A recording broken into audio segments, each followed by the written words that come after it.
What's up? What's up, everybody? What's up, Taylor Indra? Shout out to you for being here. I prefer for you to be on Twitch because that's the main platform. Now, I told you guys a couple of days ago that something's probably going to happen and I'm just going to be restricted to Twitch by choice and by force. But mostly by choice because I'm going to do something. I'm not like Conscious TV. I cannot be on a platform like, you know, the Indian reservation and not collecting an AdSense check. Shout out to everybody that support me. All the fan funding and stuff that we get is on Twitch mostly, okay? Everybody know, you know, they top dogs over there with the AdSense revenue. If I can't get that, then we gonna minimize and go back to Twitch, exclusively on Twitch. So no matter where you are, what you're listening to, whether it's the replay, live, here, come to Twitch. Twitch.tv/DenotPOV. And speaking of coming to Twitch, I see a lot of y'all in here. A lot of people like 007 RST. A lot of y'all in the bushes wondering why you cannot chat because guess what? You have to be a member on my Twitch. And I appreciate you guys for being here. I don't want you guys to watch any commercials. I want you to become a member. That's the least that you can do to support your boy. Okay, if you don't mind watching all the commercials, then that's fine. But this is a business. So there are definitely aggressive commercials for y'all to watch. And if you don't want to watch them, then you can just become a subscriber on Twitch. That's the primary place. And this is not me wanting to bully you or anything. But if you support me and you from another platform and already came over to Twitch, I don't understand why every single one of y'all are not already subscribe to my Twitch, not just to follow, but subscribe. So to all the people that's here, I see y'all.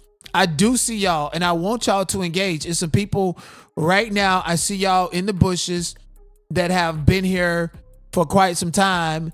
And I want y'all to engage. I want y'all to come out the bushes and be able to chat and engage, but you have to become a subscriber. I think it's only $5.99. I think that that's doable. Okay, and don't look at it like this is like a membership to where, you know, it's like a membership, something extra. No, this is what I want you guys to do to support me, or just watch the commercials. And I'm gonna be real with you right now. The commercials, I set it up. I tell Twitch how many commercials I want for how many minutes and seconds per hour. And they are very aggressive to the people that are just peeping toms or some stalkers that shouldn't even be here in the first place, you know?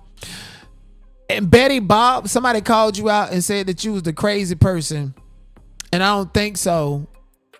And I greatly appreciate you sending me that t-shirt. I don't think you that person, but if you are that person, I just want to say I appreciate everything that any and everybody do for me. But if you are that crazy person, leave me alone. Okay. Taylor Andrews said, I cannot comment on Twitch, but I will go over there right now. I'm going to go right now. Thank you. You can comment on Twitch if you become a subscriber. Like, I don't understand how y'all say y'all love content creators, but won't do the bare minimum to support them. That's the bare minimum. Don't wait for a gifted membership. Get your own membership. Subscribe for 3 months, 8 months, a year. Subscribe. That's what I want you to do. All of this, oh, Denot, I love you and stuff. I appreciate that, but I can't do nothing with that. That don't do nothing for me. It don't motivate me to go live. It don't motivate me to engage with you. You know, money make me And it's just simple, okay? Betty Bob said, who said that? Don't worry about who said that.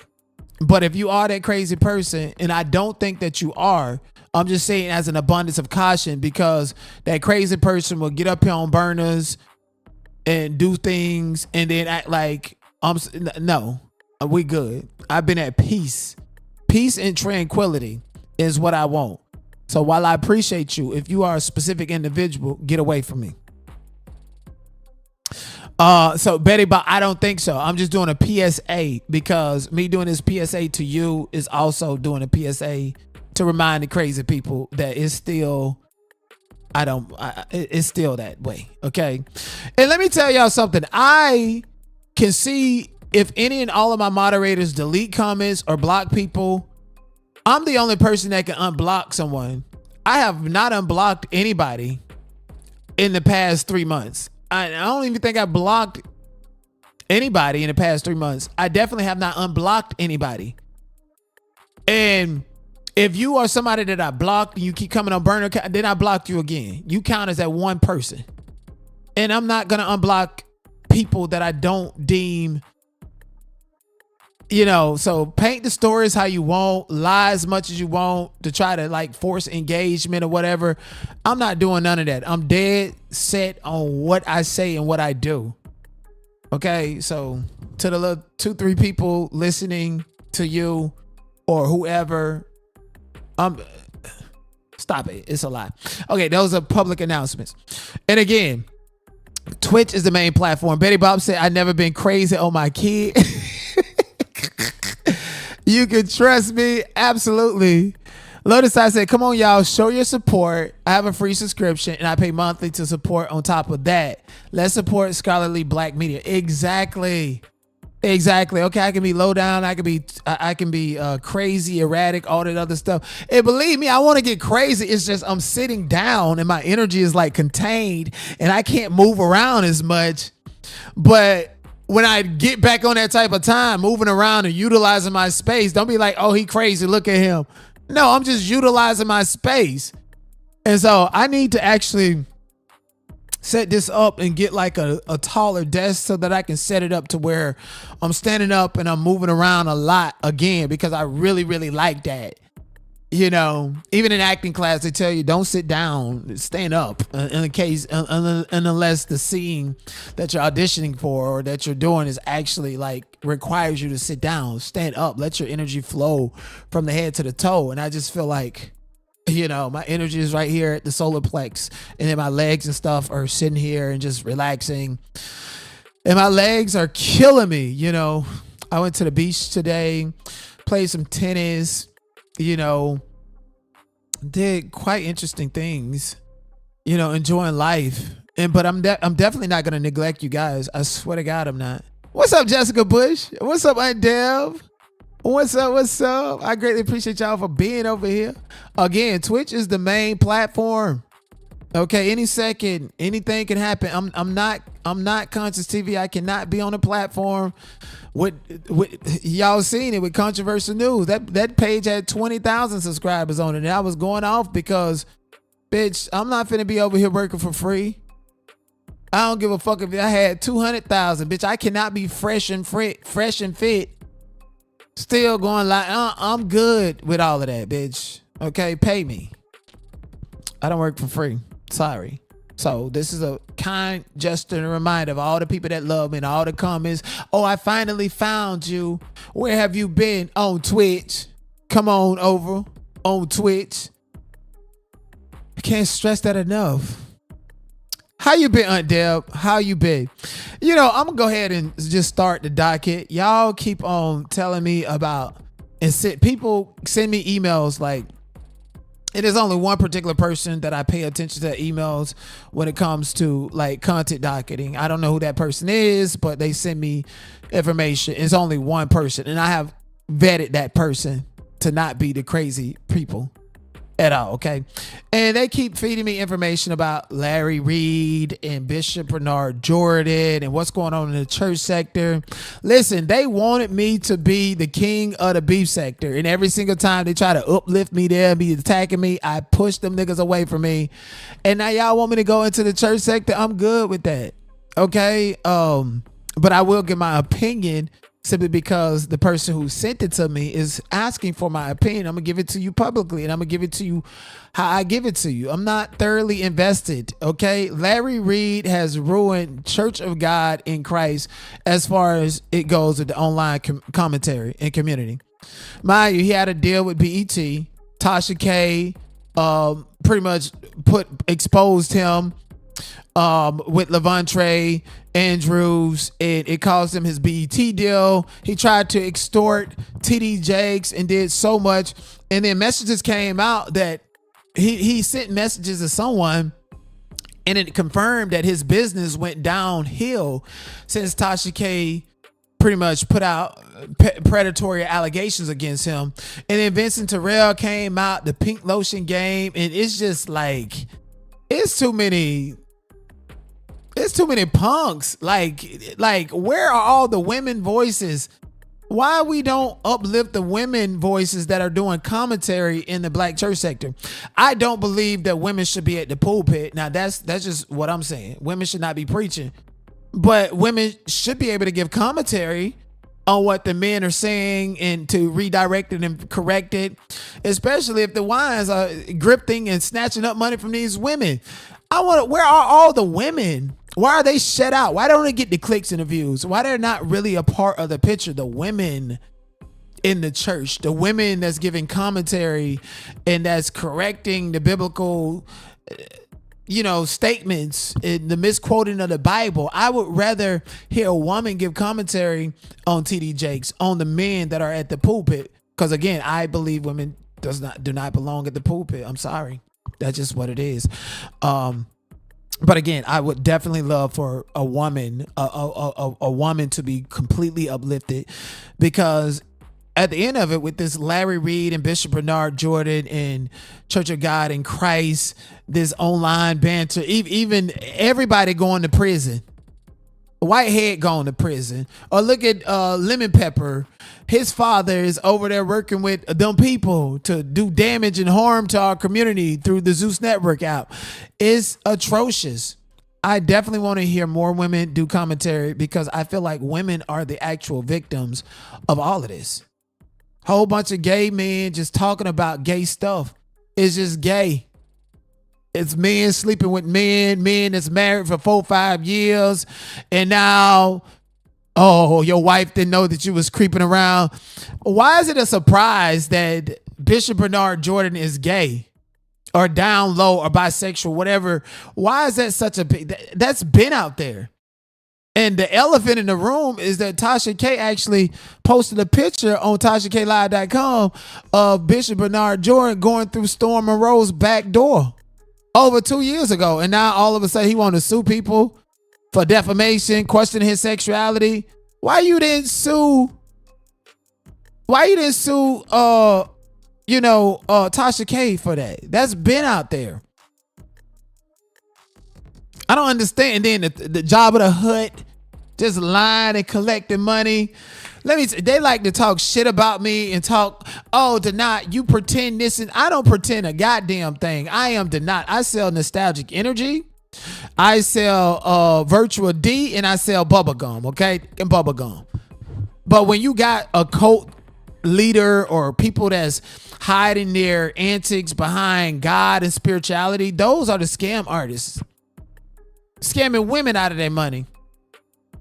These women think they're going to go to heaven by giving Larry Reid their money, by giving Bishop Bernard Jordan their money. Like, it's just so gay. It's like, I don't hear them quoting the Bible at all. And if they do, they're quoting it and twisting it in some manipulative fraction to where it's really about protecting their own ideology in their perverted ways. It's disgusting. So $80 million my ass.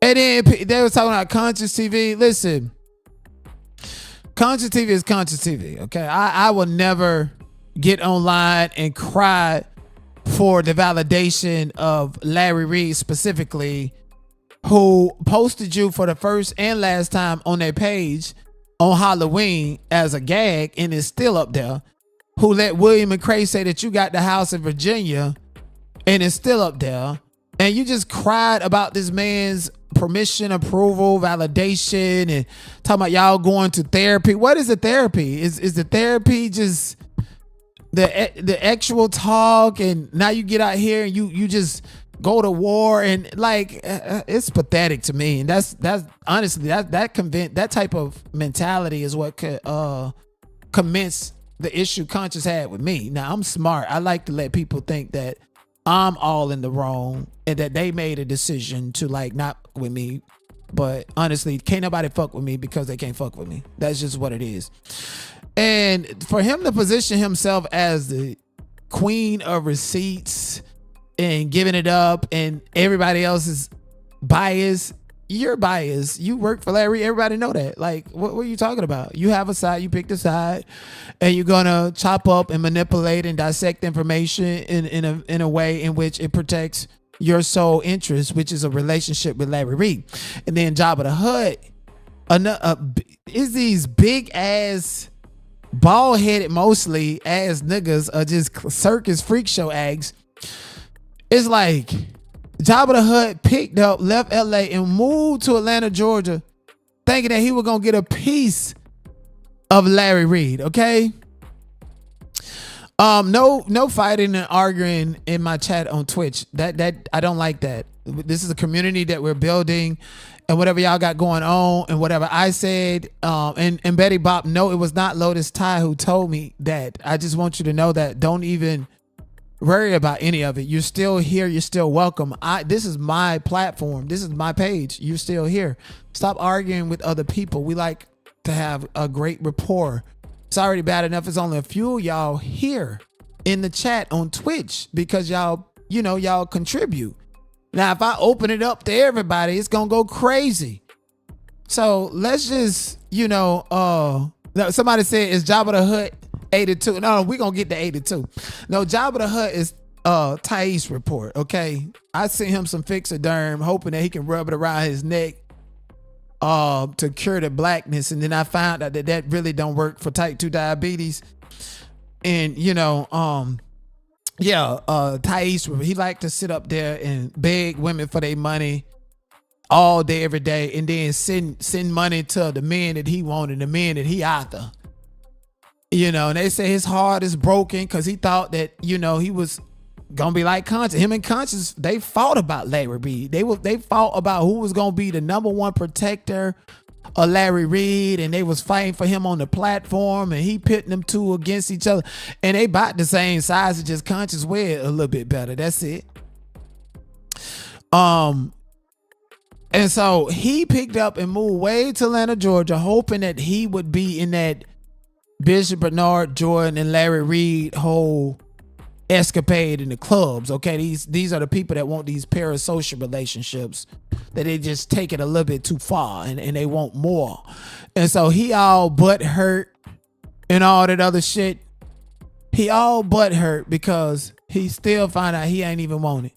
Did all that booty clapping and clout chasing and collecting all the money, going up there begging these women for money, and then you go and send it to the men that you want, like Larry Reid. It numbered a whole bunch. It's just too gay.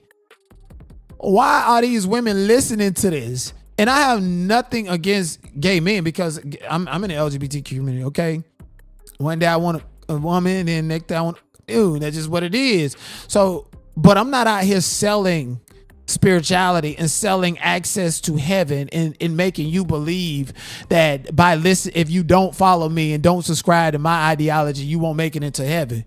I don't give a fuck what none of y'all say, think, or do. Most black people don't like me because I'm more like on the right leaning side. Not all the way, because that orange man is doing too much. That motherfucker crazy. We're going to get to him later. But you get what I'm saying? Like, why? I feel like the women are really the victims here. When it comes to the black church sector, women pull up to hear men do commentary on the Bible, and men get pushed back on the foolery. But where's the woman? I want to find a woman who has a voice, who's going to stand for herself, who's going to stand up for her and give commentary on this, instead of these gay men just essentially protecting the gayness of it all. That's all it is. Protecting the gayness. Felton went down his whole life. They say Jives ruined his whole life, whole relationship. Now, Bernard Jordan wife just found it. Listen, them women know who you are already. Ain't no woman laying up with you and don't know who you are, and don't know if you get your back blown in, and don't know if they sharing the with other people. They already know. The fact that you, Bishop Bernard Jordan, is so much in denial and being a narcissist, want to file an $80 million lawsuit, nigga, you ain't worth that. You ain't worth shit. You ain't worth shit. You're not. And it's foolery. It ain't nothing but online banter. It's the same storyline with different people and every wish-washy. And at the end of the day, it all revolves around the fact that these black men are gay. The only one that we can say that ain't gay, they done put him in prison. And that's Lamar Whitehead. They was happy for him to go to prison. Happy for him to go to prison because then they can get away with their gay escapade and get him on up out of there. And he a piece of shit too, but this shit is gay, bro. So again, I want to know where the women at that's gonna get commentary on all of this. Where are the women that's gonna go to the Bible verses and stuff? Okay, and again, we live in it's 2026. Gayness has been around since forever. Even King James was gay. He was so gay he hated women. Threw them in the water. Called them witches. Said that they drowned, they was a witch, and if they float up, what was it? If they drown, oh well. If they float up, they're a witch. So go ahead and stone them. So he unalive women. So it's been there for a very long time, and we don't need to be in an era to where we focus on that because that's all that's being focused on, not the Bible, the promiscuous act. Just like they say. Or having kids out of wedlock, they say the sin was in the act and is not in the child. Well, the sin is in the promiscuous behavior. Since, I guess we rewrite Bible verses in real time based on society's standard. It just, whatever society says is okay, it's okay with the Bible. And I'm going to just talk this and make it fit. Shit is fucked up, man. This is why we need to go back to the traditional households. Okay? Even in The Color Purple, it was some happy moments in that motherfucker. You feel me? I'm fucking with y'all. But yeah, it's and I guess it's the church beef sect. And Mr. 82, since somebody brought him up, he been dying for my attention for a long time. And don't know that it's some PIs all over him and we got everything that we need to know. Shh, it says the DL's whisper. So yeah, you can crank back up, sir. Cause since y'all want to beef about who do what, Mr. 82 and St. James, they supposed to be in a beef. Mr. 82, and I'm finna tell you right now, let me see something. Mr. 82, St. James, in the Thais report, they all supposed to be in a beef because I seen the play. Mr. 82 went right over there to Jabba the Hutt platform, Thais, and stole his man. He stole Ray Bishop from him. Yes, indeed, Ray Bishop. Ray Bishop, he got a daughter. He's supposed to be married and stuff, and he just be in the audience just because he ain't up here on the platform and doing all this stuff. He was in Jabba the Hutt bushes. Thais, then he went over to 82, and 82 any man that Jabba the Hutt got in his chat, 82 on him because he feel like they look alike, they about the same size. 82 just a little younger. He just a little younger, a little kind of bit spring chicken compared to Thais report. So he went over there and snatched Ray Bishop up out of his chat and then had him as a moderator. And somebody sent it to me. It's in my email. So I dare him to deny it. Cause I got the video of him talking about needing to get tested because he had a scare and somebody STD and an anal swab. And then Ray Bishop was in the chat. And how I know, even I got the clip because once he said it, he said, "Oh, don't worry, Ray Bishop. We good." That's what he said to Ray Bishop. And then St. James also live up down there 82. And Ray Bishop was sliding through his chat and stuff like that. So a lot of times when these gay men that are about the same size and bald headed and shit are beefing with each other, it's because they've been slept with the same people in the audience. So that, yeah. So I'm surprised that, and I've been saying that. I said that no more than, like, how come everything that I fucking say, nobody don't catch hold to it and run it, and then all of a sudden when somebody else said it's news in his tea. I've been told y'all about Evangelist Val in that goddamn degree, fake ass prison, and when I said it, it was cancer me. A year and a half, 2 years later, everybody's saying the same thing. But it was canceling me. So I'm telling you, I be telling y'all the truth, and other people want to feel like that they the first one to say it and didn't know. This is why they try to get me up out of there, because bitch, I started turning tables over on all of them. You heard what I said? I started turning the tables over. And so that's the real thing in the black church sector. How many Ray Bishops are out there sliding in their chats, sitting on money behind the scene talking and using YouTube as a day now? It ain't just the Larry Reids and the Bishop Bernard Jordans that's married with kids. It's some of these supporters, like Ray Bishop. So I don't know why people ain't catch on to that.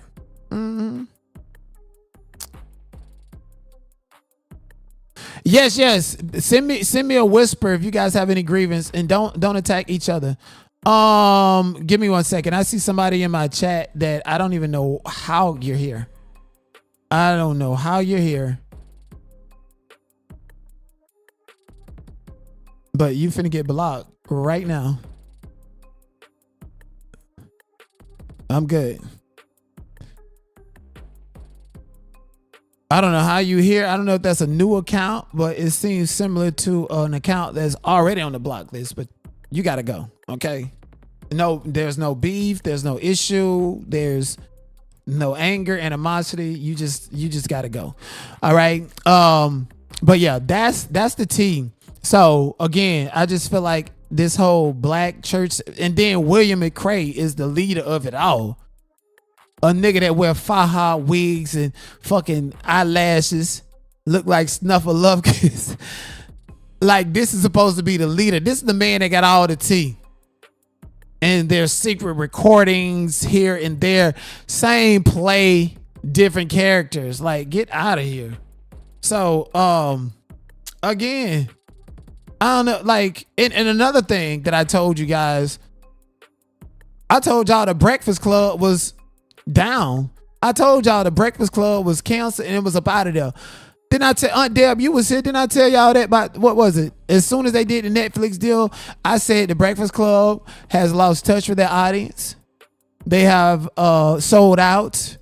They thought they was bigger than the program, and Netflix thought that was the program that they wanted to buy, and now you just can't keep up. The Breakfast Club ain't no different than Tasha K, or Denat, or anybody else deciding to go live about trending topics.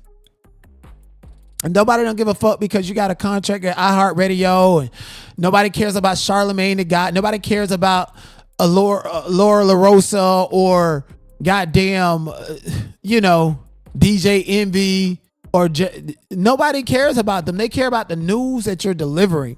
You're not, if you want to be a personality on your own, this is what I appreciate about Laura LaRosa. She's a personality on her own. She got her own platform where she do her own commentary in addition to the Breakfast Club. So she's establishing an individual identity for herself beyond the scope of just the Breakfast Club. So people are going to tune in.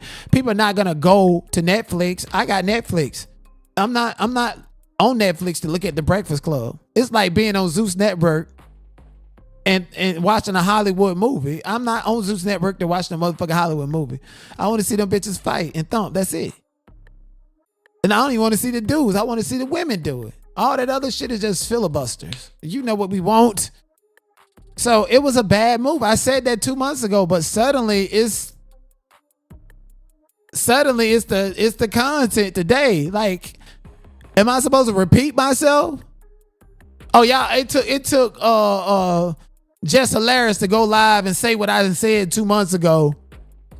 I mean, isn't that what she said? She said the same thing I said. The shit is in the toilet. I know it. I seen it happening. I was like, oh, this is done and over with. Don't nobody care.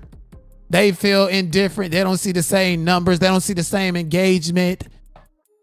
Shit. Breakfast Club film today's trending topic and gonna release it 3 days from now on the YouTube channel. And they can't afford to breach no contract. That shit is over with. Everybody want to be a podcaster. Somebody said the program is undefeated. I mean, Netflix gonna cancel them. Netflix is gonna cancel them. And guess what? guess what? Breakfast Club is, and I'm gonna give you some more tea. And watch this. This gonna be the new tea, and this is gonna be the headline. Breakfast Club is owned by iHeartRadio. Netflix did a contract with iHeartRadio and now own all of its intellectual property. So if Netflix cancels the Breakfast Club can't go back on YouTube and act like they're gonna do their thing. The Breakfast Club is done. Breakfast Club is owned by Netflix. It's a TV show called The OA. They did 2 seasons. It's one of my favorite shows on Netflix. That show, high rated, high rankings, got the money, making the money. And I know the executive producer, the star, Britt. I know her personally. She's fucking pissed off. She has a whole story Bible for another 3 seasons. And she can't do anything. She can't sell it to Hulu. She can't do anything because Netflix owned the intellectual property and they don't want to continue to make the show. And they don't want to continue to make the show because the show was going into some Illuminati Freemasonry type of stuff. Same thing with the TV show Lovecraft Country on HBO. They was going into some Freemasonry Illuminati stuff. And they got canceled. Even though Lovecraft Country outranked Game of Thrones. If you look at Game of Thrones season 1 through season 4, Lovecraft Country did more numbers and made more money for HBO than 4 seasons of Game of Thrones. And then on top of it, Lovecraft Country is a primarily black cast, and you know don't like to pay niggas, so they was pocketing. They was pocketing how they did in Living Single to make goddamn friends. You know? And they canceled it. Because it was too much being exposed and they cannot move. Lovecraft Country, it's a whole book and a TV series and there's a story Bible and they want to make more and they cannot move. So Breakfast Club is done. It's done. It's done. And I don't know if it was like, that's just what it is. That's just how business go. That's why you want to stay independent. You don't want to sell out. Everybody get on Shark Tank and sell out and can't maneuver how they want to maneuver anymore because now some shark or some company owns stock and stakes and have a say so of what you do. So that's done. Then Leonard sit down and they said the Forbes said his net worth was $200 million. I'm like, $200 million sitting down pretending trying to be Wendy Williams, nigga. What the fuck is going on here? And that nigga know he ain't got $200 million. Ain't made that money and ain't gonna see that in his motherfucking lifetime combined with everything he done made so far. He want to sit there and act like it's true. Shit, I'd rather listen to Kanye West saying he worth $2 trillion. Ain't that's what he say? He say, she say. But yeah, the Breakfast Club is done. Done. Ain't nobody checking for it. We don't care. It's just hilarious. Please go and do some stand-up comedy or something. So we can then decide if you're hilarious or not. Cause I ain't really seen nothing hilarious of you at all. Okay. Even Tiffany Haddish, go and do some more stand-up shows before we see if you funny or not. Cause comedy is an art form. Charlamagne the God, DJ Envy, the Breakfast Club. iHeartRadio, it's radio. Now Netflix owns it. It's a wonder why they blackballed Nikki. Oh my goodness. So there is the commentary on the big booty gay nigga section over there called the Black Tea sector. And the Breakfast Club is definitely done. Let's get into T.S. Madison in the situation with the DL Whisper. Let's start with Michelle Atlian. I don't like how they call this lady Gary Coleman and how Junkie Dineva, or what she called Funky Dineva, Junkie Dineva. That's why I call him that. Doesn't mean I have a problem with him. It's just funny. But apparently, she jumped in an arena and was advocating for the DL Whisperer and pointed out the hypocrisy dealing with T.S. Madison. April 11th of 2018, Kaya and blogger Atlian granted restraining order against T.S. Manhands. And this was why he was upset again, because he was being exposed the same way the DL Whisperer is exposing him now about that house and about the nonprofit and all of those things. he gets when he is about to be exposed, it seems like he tries to drag the person who is doing the exposing. Okay, so he got real pissed off at me because people get pissed off at me because I tell the truth. You know what I'm saying? Like at the end of the day, like I deal in receipts, I pull court documents. Y'all might think I hate one person or the next, but at the end of the day, I'm just team truth. The criminal stalking complaint was dismissed, but we were granted a civil restraining order for all parties, which is what we wanted. Okay. He was not to have any contact, direct, indirect, or through another person with the other party and or their immediate family by telephone, cell phone, text, messaging, fax, email, social network, website, any other blah, blah, blah, blah, blah. And the restraining order does not prevent free speech. And he threatened to KILL me, to beat me up, do all these things to me simply because I blogged about him. A person I've never met driving to my home, threatening my life. Now he see how I feel. You did the exact same thing to Michelle ATL, and now you know how she felt. You doxed Michelle and sent your funny looking muted cronies to her house back in the day after she exposed you for stealing from Kaya. T.S. Manhand's business partner, Dominique Morgan, apparently is set to be sentenced in April 2026 for stealing charity funds to fund his personal life. So we shall see, because it ain't no lie that his business partner is under indictment for $100,000. We saw it on the news. You never win when you play dirty, honey. You never win when you play dirty. And who knows what may happen? But we will be tuned in to follow this story. This was written April 11th of 2018. So, you never win when you play dirty is a figure of speech, obviously. These days, I just feel like everybody is filing lawsuits, restraining orders, and want $40,000 attorney fees and all this other shit. You never, with me, like I don't give a damn if you got the judge. The judge has a boss at the Judicial Council that has been written. The judge also have a boss at the appeals court. The appeals court has a boss called the California Supreme Court. The California Supreme Court got a boss called the United States Supreme Court. And when you deal in a court of law with somebody like me, bitch, I know how to maneuver all of that. But what you would not do is try to get me cased up and arrested for some dumb shit or for some freedom of speech type of stuff. Like, you get me in a court arena, bitch, you gonna be in a fight for your life. Okay, paperwork. Okay, and believe it or not, I know how to push this paperwork like it's dope.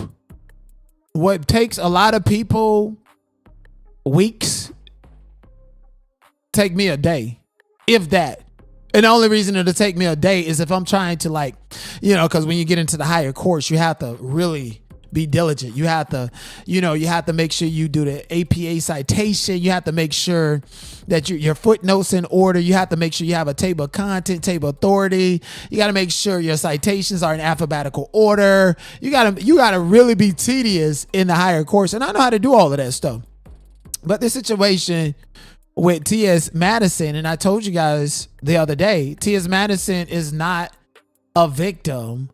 Like, you have perpetuated the same type of behavior that the DL Whisperer has done to black women specifically. And it's crazy how these men, I only see men going to file restraining orders against other men, but they quick to trash, tarnish, bash, harass women, and these women are just supposed to take it and not file their own restraining orders. At the end of the day, if everybody going to file fucking restraining orders, then stay in your lane and just don't talk about no other personality or content creator. And don't be in a fucking hateful competitive space with them, because this is what it leads to.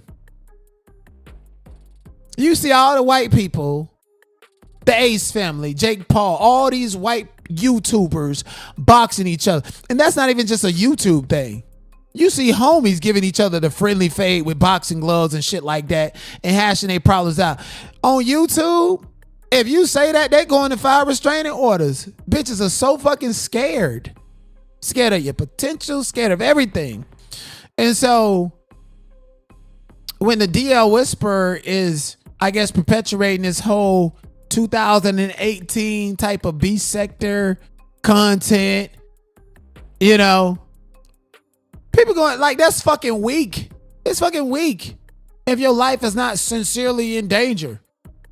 And I don't think these people are filing restraining orders because they're in danger. They're filing them as a gatekeeping, silencing mechanism to protect, I guess, whatever reputation and whatever narrative that they have going on online. I'm a victim of that. I literally am a victim of that. And that's what this is really about. And so it's a fucking online game that is fucking pussy. That's fucking coward. I don't respect it. T.S. Madison, you a whole fucking man. Let's be clear. And I'm not being transphobic. I'm not. Because I have transgender friends that will tell you that they're a man, like Flame Monroe. It's a fantasy that T.S. Madison is selling to DL men. DL men like to, get their back blown out by people like T.S. Madison, like men like T.S. Madison, like to fantasize about all of this stuff, but they know what they want. So I don't understand why it's a confusion of what is and what is not a woman. And so when Donald Trump came through, I feel like Donald Trump is an asshole. He crazy as hell. This man is crazy as hell, blowing up everybody's shit. But one thing he did give women was their fucking right. Their right to claim their snatch. Their right to Donald Trump validated women like no other president has in quite a while. Okay. And I think women who even women that don't like him, grab him by the crotch and stuff, they appreciate that at the very least. So it's not transphobic to understand that this is a fantasy that's being sold to the DL community. Men that like other men but want to act like they don't like other men simply with this illusion of, some gummy bears or some Obama tits, But anyways, so the DL Whisperer came out here clocking T.S. Madison. And T.S. Madison got upset. Tasha K platformed the DL Whisperer. DL Whisperer pulled up on the house. DL Whisperer got a temporary restraining order issued and then started sharing Tasha K's content. I'm like, oh my goodness. That is dumb. You notice when I went to court and after, judgment, why you can't do anything? Because I'm not talking about you. You can talk about the case. You need a separate order. You need a separate order that says that you can't talk about the case. I can talk about the motherfucking case as much as I want to talk about the case. But you probably can't talk about the petitioner. But if somebody's out here saying, hey, this is what's happening in the case, I got the right to come out and be like, no, this is bullshit. And this is what happened as a matter of law. Let's talk about the law and the facts of the case opposed to the individual, because this can apply to any and everybody. Right. So the DL Whisperer made a mistake in shared Tasha K's post and got locked up on stalking charges. Some shit that T.S. Madison himself was already facing. And when you're a narcissist, if you've been through it, you don't give a fuck about nobody else going through it. This is why we still have generation curses going on in our households. But enough about that. Let's get to this tweet that T.S. Madison tweeted out, saying to all his fans, I got a lot to say to y'all when I do fully address this. Just know this first thought. Stop encouraging people to make poor decisions for clicks and views. None of it is worth it. Content creators, please just do your content and not go outside the boundaries of people's safety and privacy. Talk soon. Talking about he's traveling for work today. I'll be giving y'all a brief update on what happened in the court proceeding yesterday when I get settled. I've been quiet about it because the Whispered had a retaliatory TPO against me. However, it was dismissed in DeKalb County. However, my TPO against him in Gilmore County, which he violated thanks to Tasha K and got arrested on, has been granted, and he has to pay my lawyer fees, round 2, and also Dominique's TPO has been granted. I've been documenting this whole journey through this stupid, unnecessary fiasco, and will be shared when the phase is over. We have more court to come because I'm not letting one person or persons play with me like this ever again. Shout out to my full legal team. It's a new effing day. All right, so niggas is running to court on some bullshit, honestly, on some internet bullshit. Well, you did the same thing to some people. You're not a fucking victim. You want to get up here and pretend that you're a victim. And guess what? It's mostly black women going to be right there in the chat knowing that T.S. Madison will put that big old ooh on your husband or the nigga that you want. Dead ass. Okay? Giving updates on this. It's coward behavior. You know, and I wish I could have talked to the DL Whisperer and kind of helped him navigate the situation and told him on his face, hey, you can't be sharing this. Somebody was on X, decided to go way back, and they just was sharing and liking and retweeting and commenting on posts about the petitioner.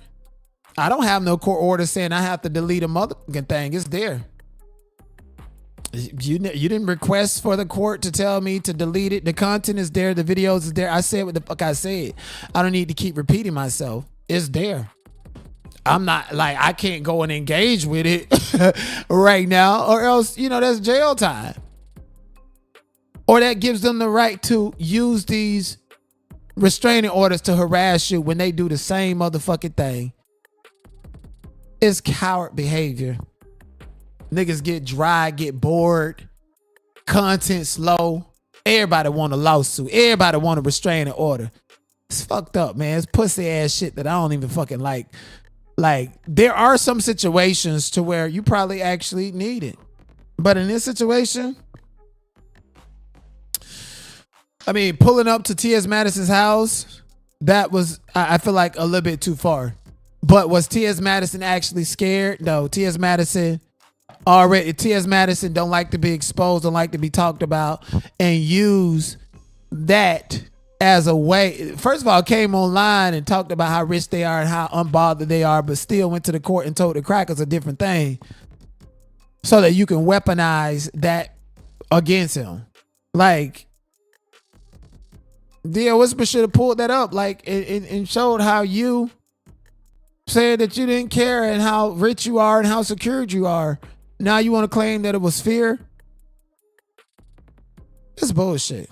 I say put on the goddamn boxing gloves. T.S. Madison, at this point in time, go and fight or something, do something.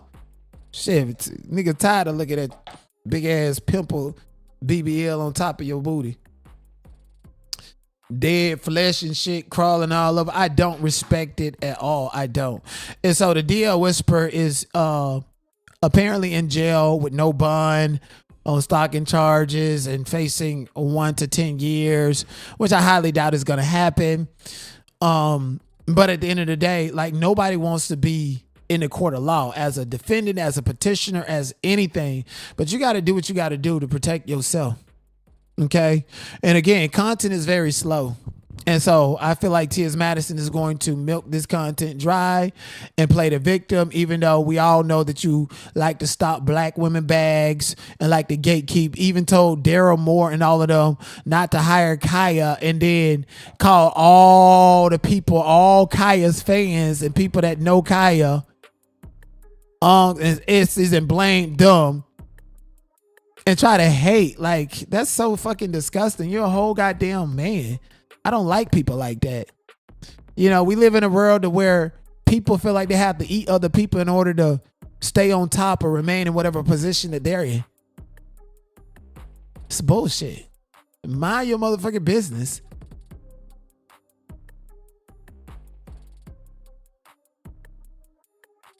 You got that right. Lawsuits have been the American way to financially get ahead. I don't know what you heard about me, but bitch, you can't get $1 out of me, motherfucker. Okay. Motherfucker talking about I owe some, bitch. I don't give a fuck about being restrained from a loser. Being restrained from any loser. As a matter of fact, bitch, don't talk to me. I don't even like you at all, bitch. But what you're not gonna do is play with me. I don't give a fuck about that. But bitch, I don't owe nobody anything.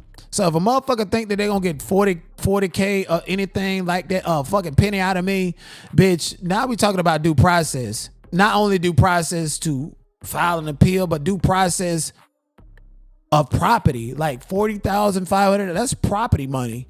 Bitch, no. Go. I'm like, yeah. Okay, I might have to maneuver. And y'all know the thing about it is, and I said this before when it came to my whole case, right? I told you guys, black women in power positions at corporations and companies and systems that abate white supremacy, you're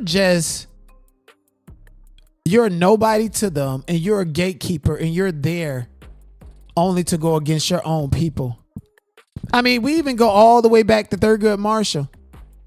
Remember what happened to him?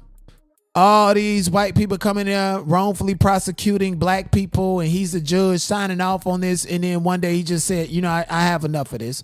I realize that I'm only in this position because y'all need a black face to cause this harm to another black person.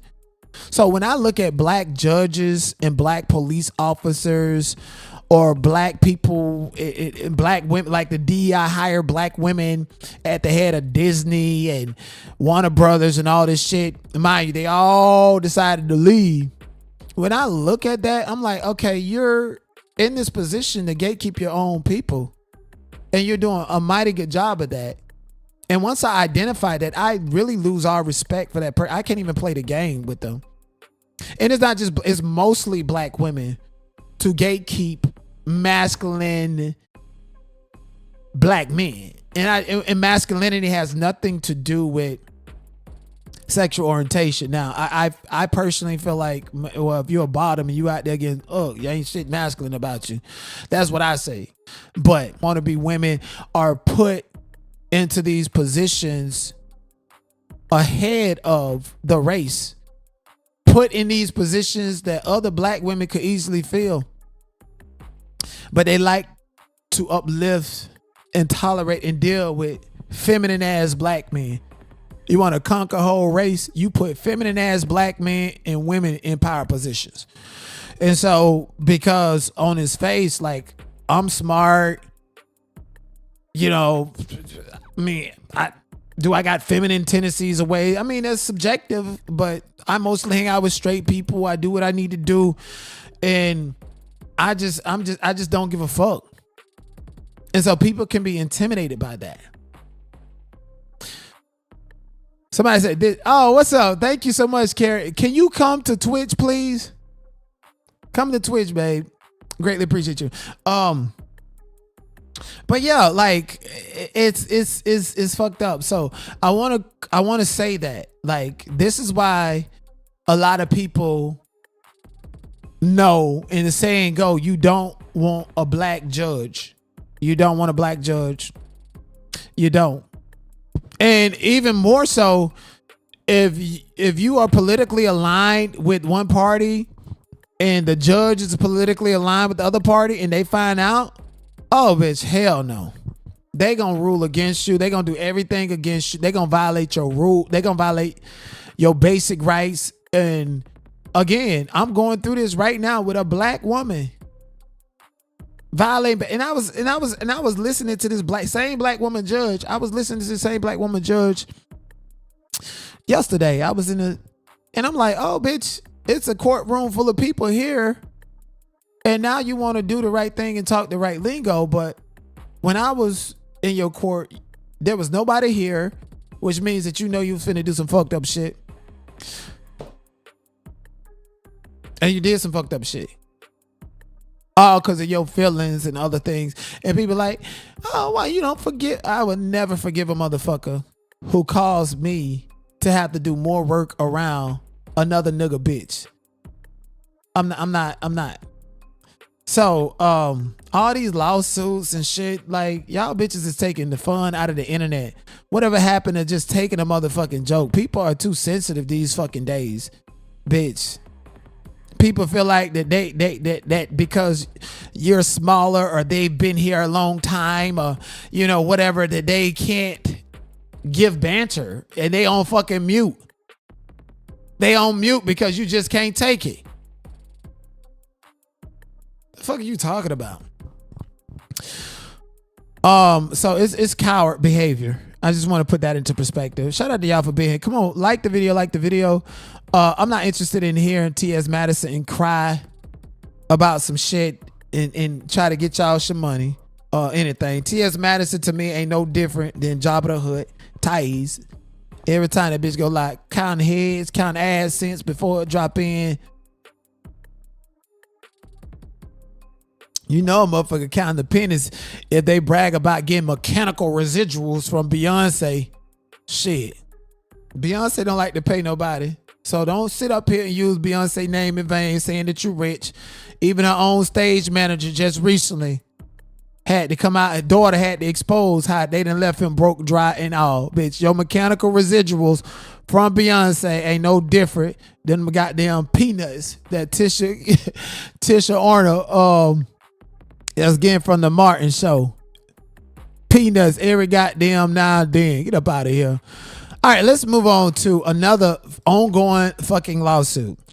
Cardi B asks judge to have Tasha K appear in court for an examination of her finances after the original $4 million defamation judgment. Now, for those of you who don't know, I think it was like a month ago. It wasn't even a month ago.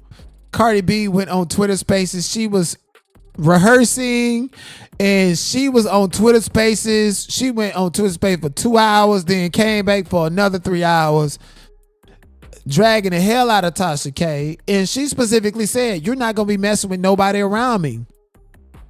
And you in talking about Stephon Diggs and how Tasha K did the interview with this guy that claims Stephon Diggs is a rapist and did all this other stuff. So Cardi B said that she was contacting her lawyers and going to figure out what's going on with Tasha K in the court of law and make her have to pay some more money. Okay. Like, when Cardi B says she's petty, she's very, very petty for this.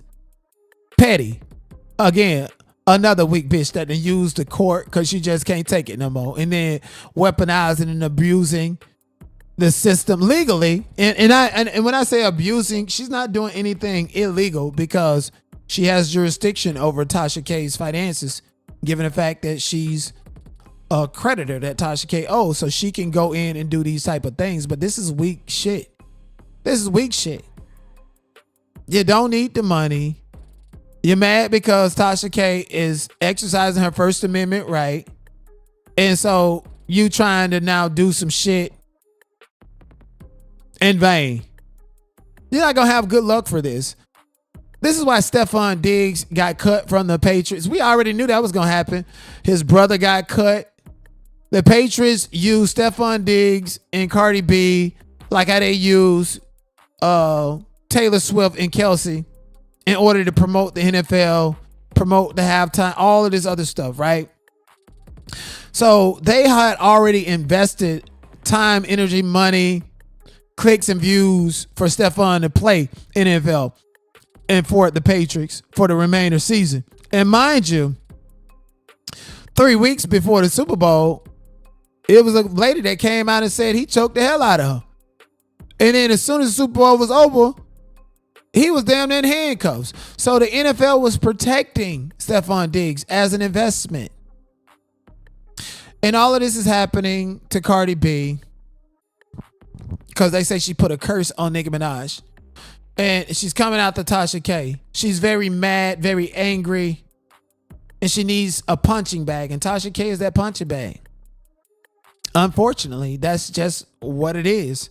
Tasha K calls this upon herself, apparently. You know, she even still to this day, somebody threatened to sue her and say, come try it again, yada, yada, yada. So Tasha K is dealing with her own PTSD from this whole situation, and it keeps coming back to haunt her. Keeps coming back to hunt her. And Cardi B says, we gonna examine this. My whole thing is,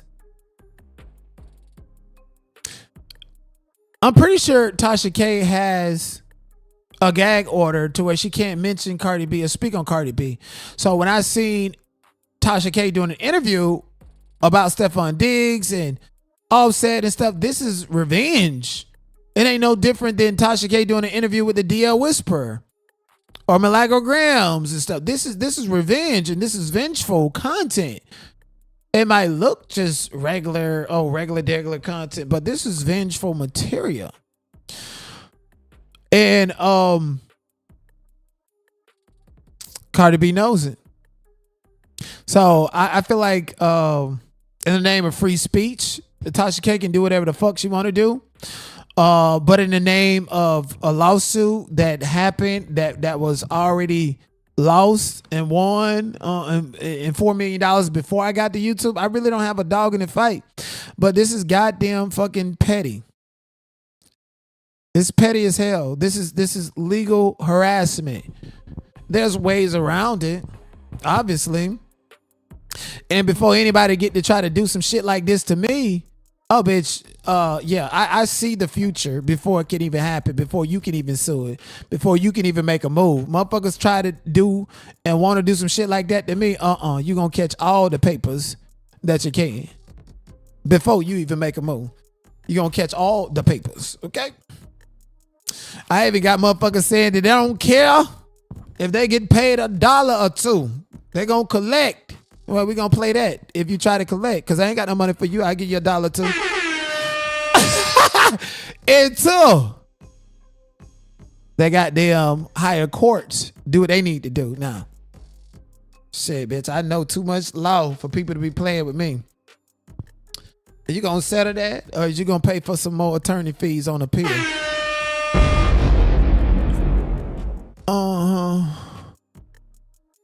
Fuck up out of here. All right, moving on. All right, I'm gonna just take a look at this, and I want to see what you guys have to say. Yes, I know the eyebrows look like Majin Buu from Dragon Ball Z, but I wasn't really focused on that. I really don't want to like be the person to drag this woman for the Majin Buu eyelashes. I think she got pretty skin though. Her skin kind of look like mine, if you ask me. But anyways, banana boil. Banana boil. I'm adding a little bit extra condensed milk on here. And I have some honey roasted pecans on top. Cheers, peers.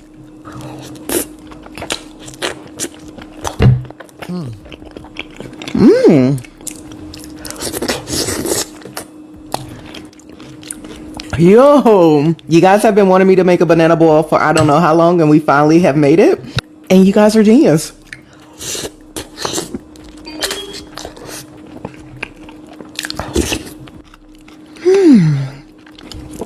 This is actually so damn good, like no joke.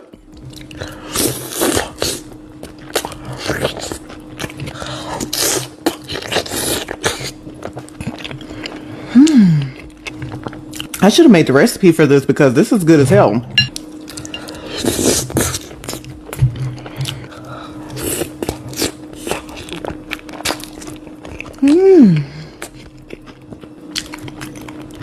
Banana boil.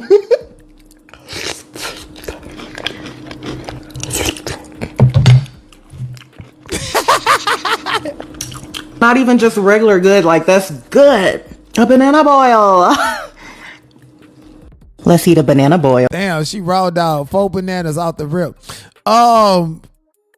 So first of all, ain't no nutritious in this at all. You done nuked it out.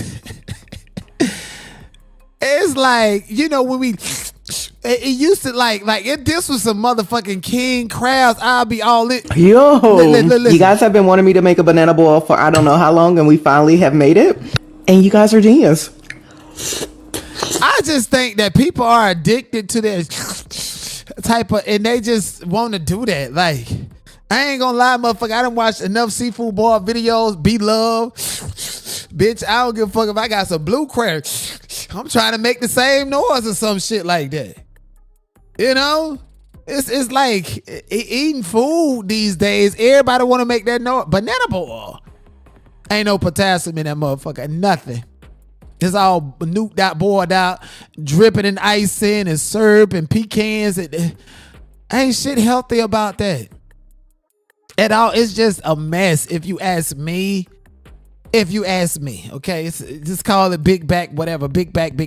And don't get mad if a motherfucker call you big back because you doing some big back behavior.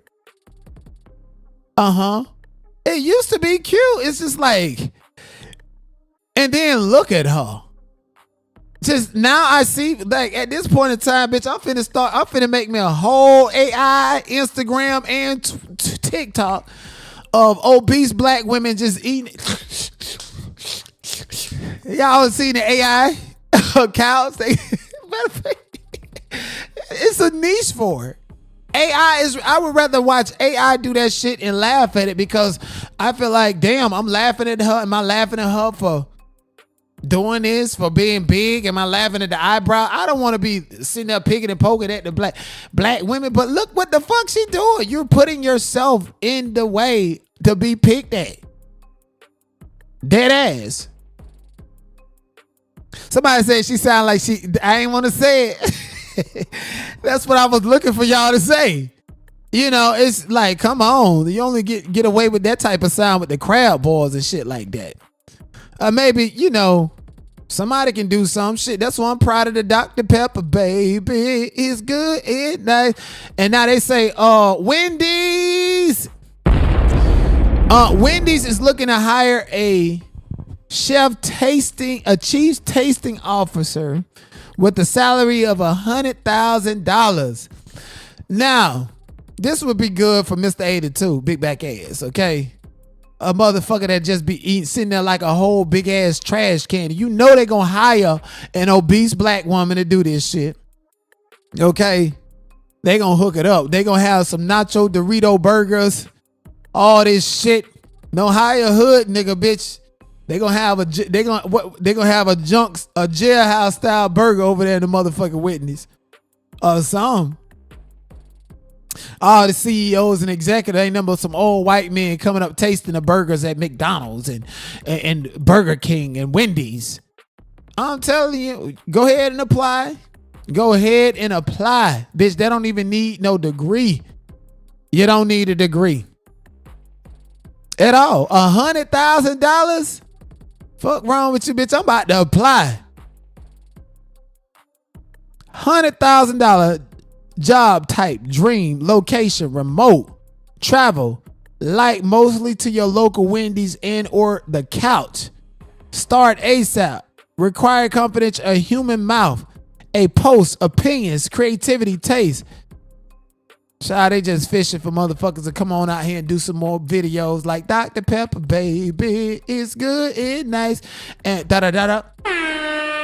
And watch they turn around and hire some Asian motherfucker to get the goddamn contract and stuff. Man, get up out of here. Get up out of dealing with that. Let's get to some other trending news, some newsworthy stuff. A mother witnesses her 20-month-old daughter gets struck fatally by a drunk driver. Nicole Johnson is being comforted after witnessing what happened to her babies outside a Long Beach apartment complex yesterday morning. It happened around 11:30 when the driver of this SUV jumped the curb on Main Avenue. According to police and witnesses, the driver was going fast when he hit a toddler, a 12-year-old girl, and a woman. That toddler, Myra Hunter, died from her injuries. But Cole tells me she was sitting in her car when she saw what happened. The driver came down the street and then he tried to park and he went up on the curb. And then the first thing I know is, and I didn't see my daughter at first. And then I seen her on top of my auntie. But Cole says her aunt suffered some broken ribs and it was her 12-year-old niece who was hurt. She suffered a broken leg. My niece couldn't get off the ground. But I picked my son up and I gave him to my sister because my sister jumped out the way too. But Cole tells me she credits her niece for saving her 10-month-old son by keeping him away from the vehicle. Her son was sitting with their daughter and aunt. What happened yesterday has really shaken up this neighborhood. Pretty sad. I heard it was a toddler, I believe. So, this neighborhood is usually not too crazy. You know what I mean? Nothing really crazy like this happens. So it's just kind of sad to see something like this. Long Beach police telling us they have in custody 55-year-old Lamont Russell of Long Beach. He has been booked for felony vehicular manslaughter and felony DUI. He remains in custody with his bail set at $335,000. So let me get this straight.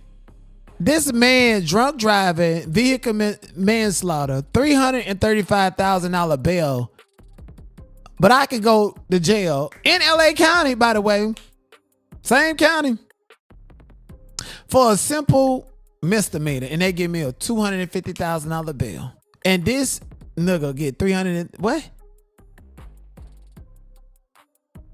That definitely tells you that I'm smart, you know. But I don't think he needs a bail at all. At all. At all. I feel like if you do something so devastating and a child is involved, it needs to be judged case by case. But at the end of the day, you're drunk driving, you're 55 years old, you have lived most of your life. You ain't getting out at all. A child is now unalive because an adult decided to get behind a car wheel drunk. Thank God I don't have no DUIs. I don't have no moving violation.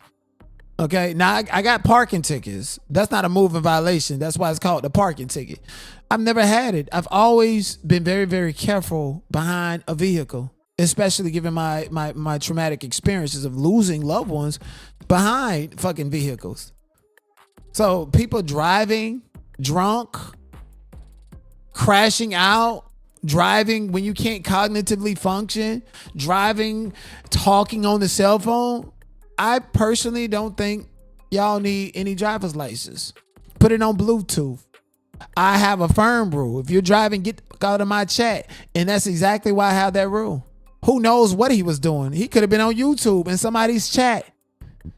Anything is possible. You got to think about all of these things, and we have to hold each other accountable to prevent such things from happening. So rest in peace to that child who could have grown up to be anything. And that's what sucks about losing a child that's so innocent and not tainted by this world. That child could had the opportunity to grow up to be anything, regardless of the situation that she or he was born into. Stop sitting up here and thinking that your children are left behind simply because they're not white. You can raise your child in the hood and they can grow up to be the next fucking president. You can raise your child and then take them out of the hood, do whatever. Your child is innocent. And just losing a baby, I'm pretty sure the mother, the loved ones is just sitting there daydreaming, watching other kids grow up that's going to be the same age 15 years later. And it's like when you lose a child, that child is still with you. So that mother's still going to feel it like, oh, my baby would have graduated this year. Or this would have been my baby's second, third, or whatever birthday it is. You know, so it's devastating.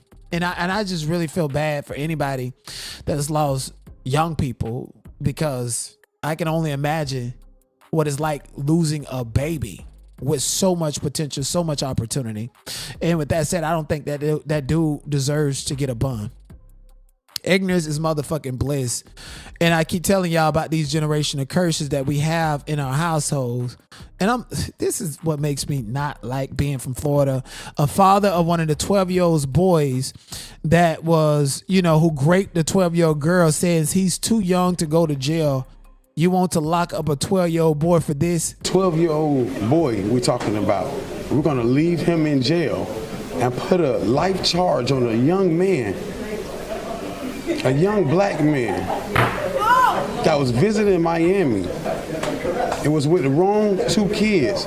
Marvin Jones's son, Josiah, is charged with battery and false imprisonment, charges related to the rape of a 12-year-old girl. A police report says the victim says his son, Josiah, held her down and put rocks in her mouth to stop her from screaming for help.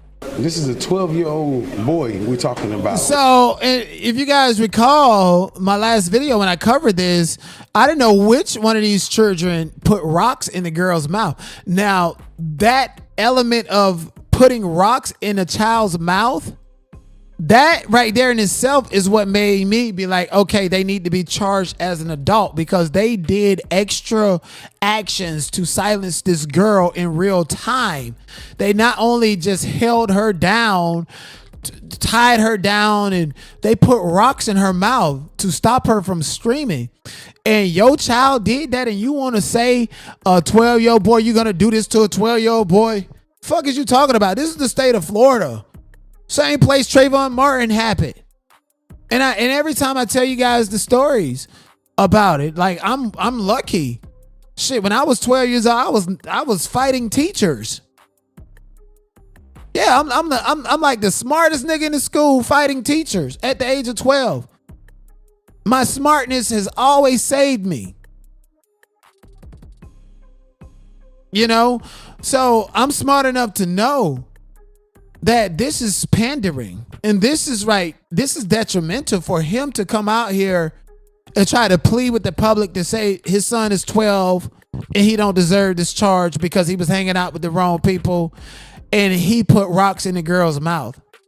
Your son is the reason why I feel like they all need to be charged as an adult for putting rocks in her mouth. Now, if they was just 12 years old and they did that act, yes, they need to be charged and they need to do time. They need to be put away. They need to go to juvie hall, boot camp, all of that shit. But putting rocks in somebody's mouth, that is learned behavior. That's like putting a sock. But that's worse. That's putting rocks.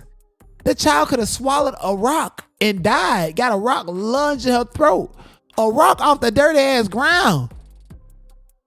Your son, to me, is the worst one out of all of them because not only did he commit the act with them, but he also put rocks in the girl's mouth. And that's exactly why he deserves the most time out of all of them. That's what I'm saying. You know, to each his own. Obviously, these kids have been charged as an adult, and obviously they black boys, but I got to keep it a bean. I don't want to be saying this shit about a black boy. And especially the father coming out saying, oh, he's only 12, forgive him. No, it's a whole fucking demon. And then the auntie came out. Did I tell you about them generation of curses? This auntie, I don't know if she's a SA survivor when she was a little girl and had this shit done to her. So she desensitized to what her, nephew done did. Spanish Honduran, he don't give a fuck. He savage. So he like, shit, you been talking about you wanted to do this to me. You finna, do me like this. So I guess he got aggressive with her, and she was like, oh, no, I'm not finna do that. I'm not finna sleep with all of y'all. I'm only sleeping with him. So I guess whatever happened, while they was running the train on her, the lady who stayed upstairs must have on her way down to check her mail, or you get what I'm saying, drop her garbage or whatever. She seen them, because how the building is made, where the lady who seen the kids is like right there, and the farm is right there. So you can look over her balcony and see everything was going on in the farm. So I guess she spotted them. So in the mix of her spotted them, she like, what y'all doing in there? So that's when she want to yell, y'all stop, y'all stop, y'all stop. But she went home. She never told her mama anything. Going on 2 days. She never told her mama anything. When the lady came to find out who daughter it was, she went and told the stepdaddy. So when the lady told the stepdaddy, that's when the little girl want to tell her mama. They dragged her from the park. They took her there and they raped her. I ain't justifying nothing. Let me tell you something. I ain't finna sit here and read y'all comment. I got on here to check her. If you gonna tell a story the right way. Don't get on here trying to make it seem like my nephew on a run or for none of that. Because if he get direct file too, he already got a lawyer. But I know at the end of the day, your daughter ain't telling the truth. Your daughter only pressing charges because you forcing her to press charges. Your daughter was never a virgin before she got touched. Oh, Lord. So what I'm supposed to sit here and say? All they ass need they ass whoop. I'm an old school mama. I beat ass. My oldest daughter, 19 years old, 20 years old. I don't play that. I'm not none of them mama that side with no child. When you right, you right. When you wrong, you wrong. I ain't justified what none of them did. But when you get on social media, you trying to make it seem like, oh, it's just one side, when in reality, you know the truth, and it's not that side. That ain't finna go down like that, especially when it comes to my family. How she know everything that happened and she wasn't there? Okay. Nobody got nothing to say? Like I said, exactly. Whether it's my nephew, right is right, wrong is wrong. I never justified what they did was right. At the end of the day, I told them they goofy. All y'all going after that one little pussy. It's plenty of little young girls out here that's fast. I didn't even fuck with my nephew for doing what. Okay, I just gotta cut that off. Like, just the ignorance is just, and you know, and we don't want to talk about. And the reason I cut it off is because she's talking about a 12-year-old girl and talking about this girl like she's a grown woman. Like that is, I don't know about y'all, but that kind of like really weirded me out, really and truthfully. It kind of reminds me of the women in Birmingham, Alabama. They teach their little daughters how to eat by doing it to them. Grown women, mothers, even little boys are assaulted by grown women and stuff. Oh, you ain't gonna be no punk. Come on over here. That shit is traumatizing. And wonder why boys grow up and don't have no respect for women because they've been SA'd by one. Why these 12-year-old, 15-year-old boys put rocks in a girl's mouth and out there running Houdinis and shit on her. Because look at the psychosis of what the auntie is saying. You can sit there and say that you're not justifying it, but baby, you shouldn't even went live to say no fucked up shit like that. You further extralize this little girl. How you know she want a virgin? How you know all of this stuff about this little 12-year-old girl that's walking around in the hood and you got a 19-year-old daughter? And you want us to think that you mother of the year and that your 19-year-old daughter ain't out there getting Houdinis ran on her either. Like, come on. Like, it's that just creeped me the hell out, honestly. I think CPS need to go and get any and all of her minor kids up out of her house just from that psychosis. And again, it's clear that it's learned behavior. Oh, my son is 12 years old. Don't treat him like this. It's okay that he put rocks in this girl's mouth. Oh, my nephew, he did it, but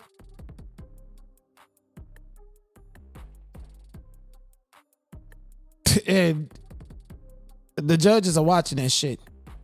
Okay? And they're making it harder. Oh, and my nephew, if he get direct fire, he already got a lawyer. Who paid for it? Not you. Not you. The Mexicans took your job at McDonald's down there.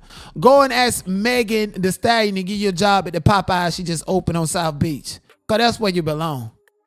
Or maybe you going to get $100,000 to do some taste testing. Or some shit at Wendy's. It's just the ignorance for me. Maybe Tina Knowles will give you a job, child. They say Tina Knowles then open up her own Mama Tina's Gumbo restaurant.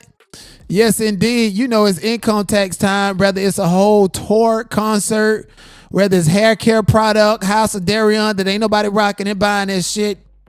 Mama Tina coming out here with a whole Mama Tina's Gumbo. Now that sign is beautiful as ever. I would tell you that. It's a good sign.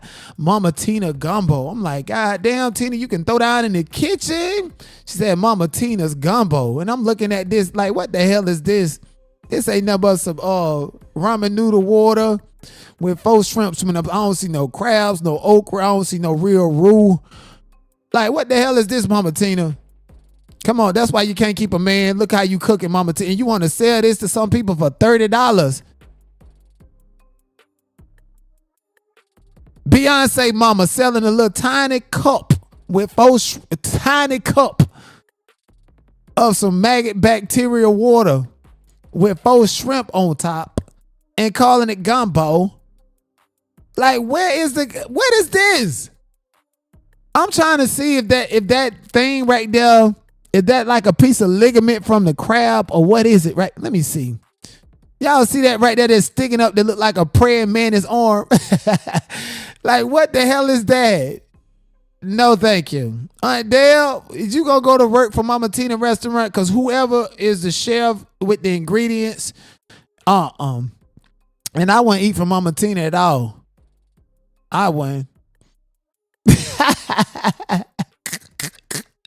And this person said, "Oh my gosh, it's so good. It was $30 for a small ass cup. Look at them, the Carters, Beyonce. Don't they know how to take black people? I'm telling you, when Nicki came out and said some of your favorite rappers and Beyonce and Jay-Z and them, they MAGA. I believe it. Who the fuck gonna charge $30 for this little teaspoon full of fucking gumbo? And this ain't even no fucking gumbo at all. The hell is this? This is capitalism to the max, if you ask me.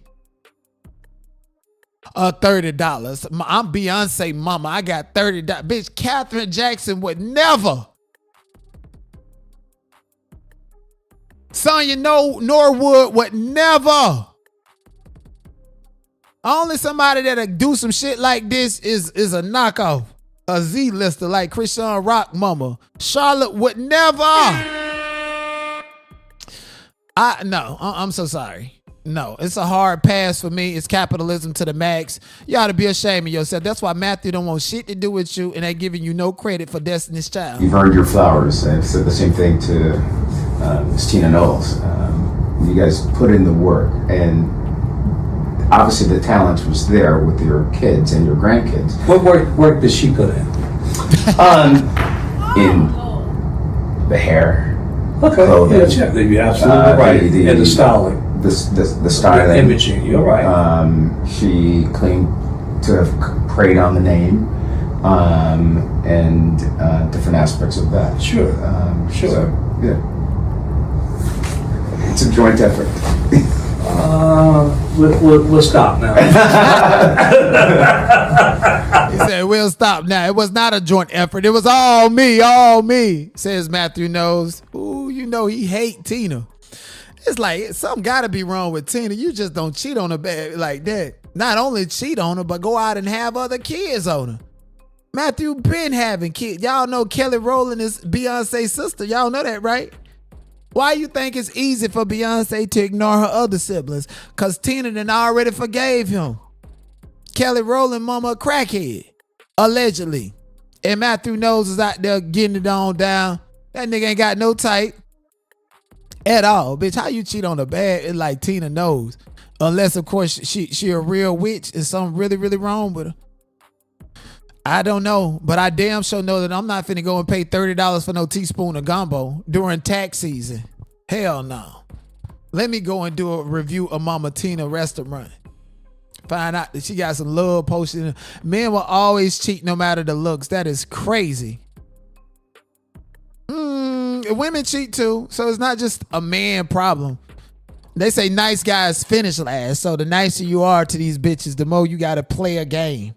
They go spread their legs and act for these mean, trashy ass niggas. And then the nice guy's supposed to sit up there and act like you virgin or act like you ain't cheating. Yeah, right.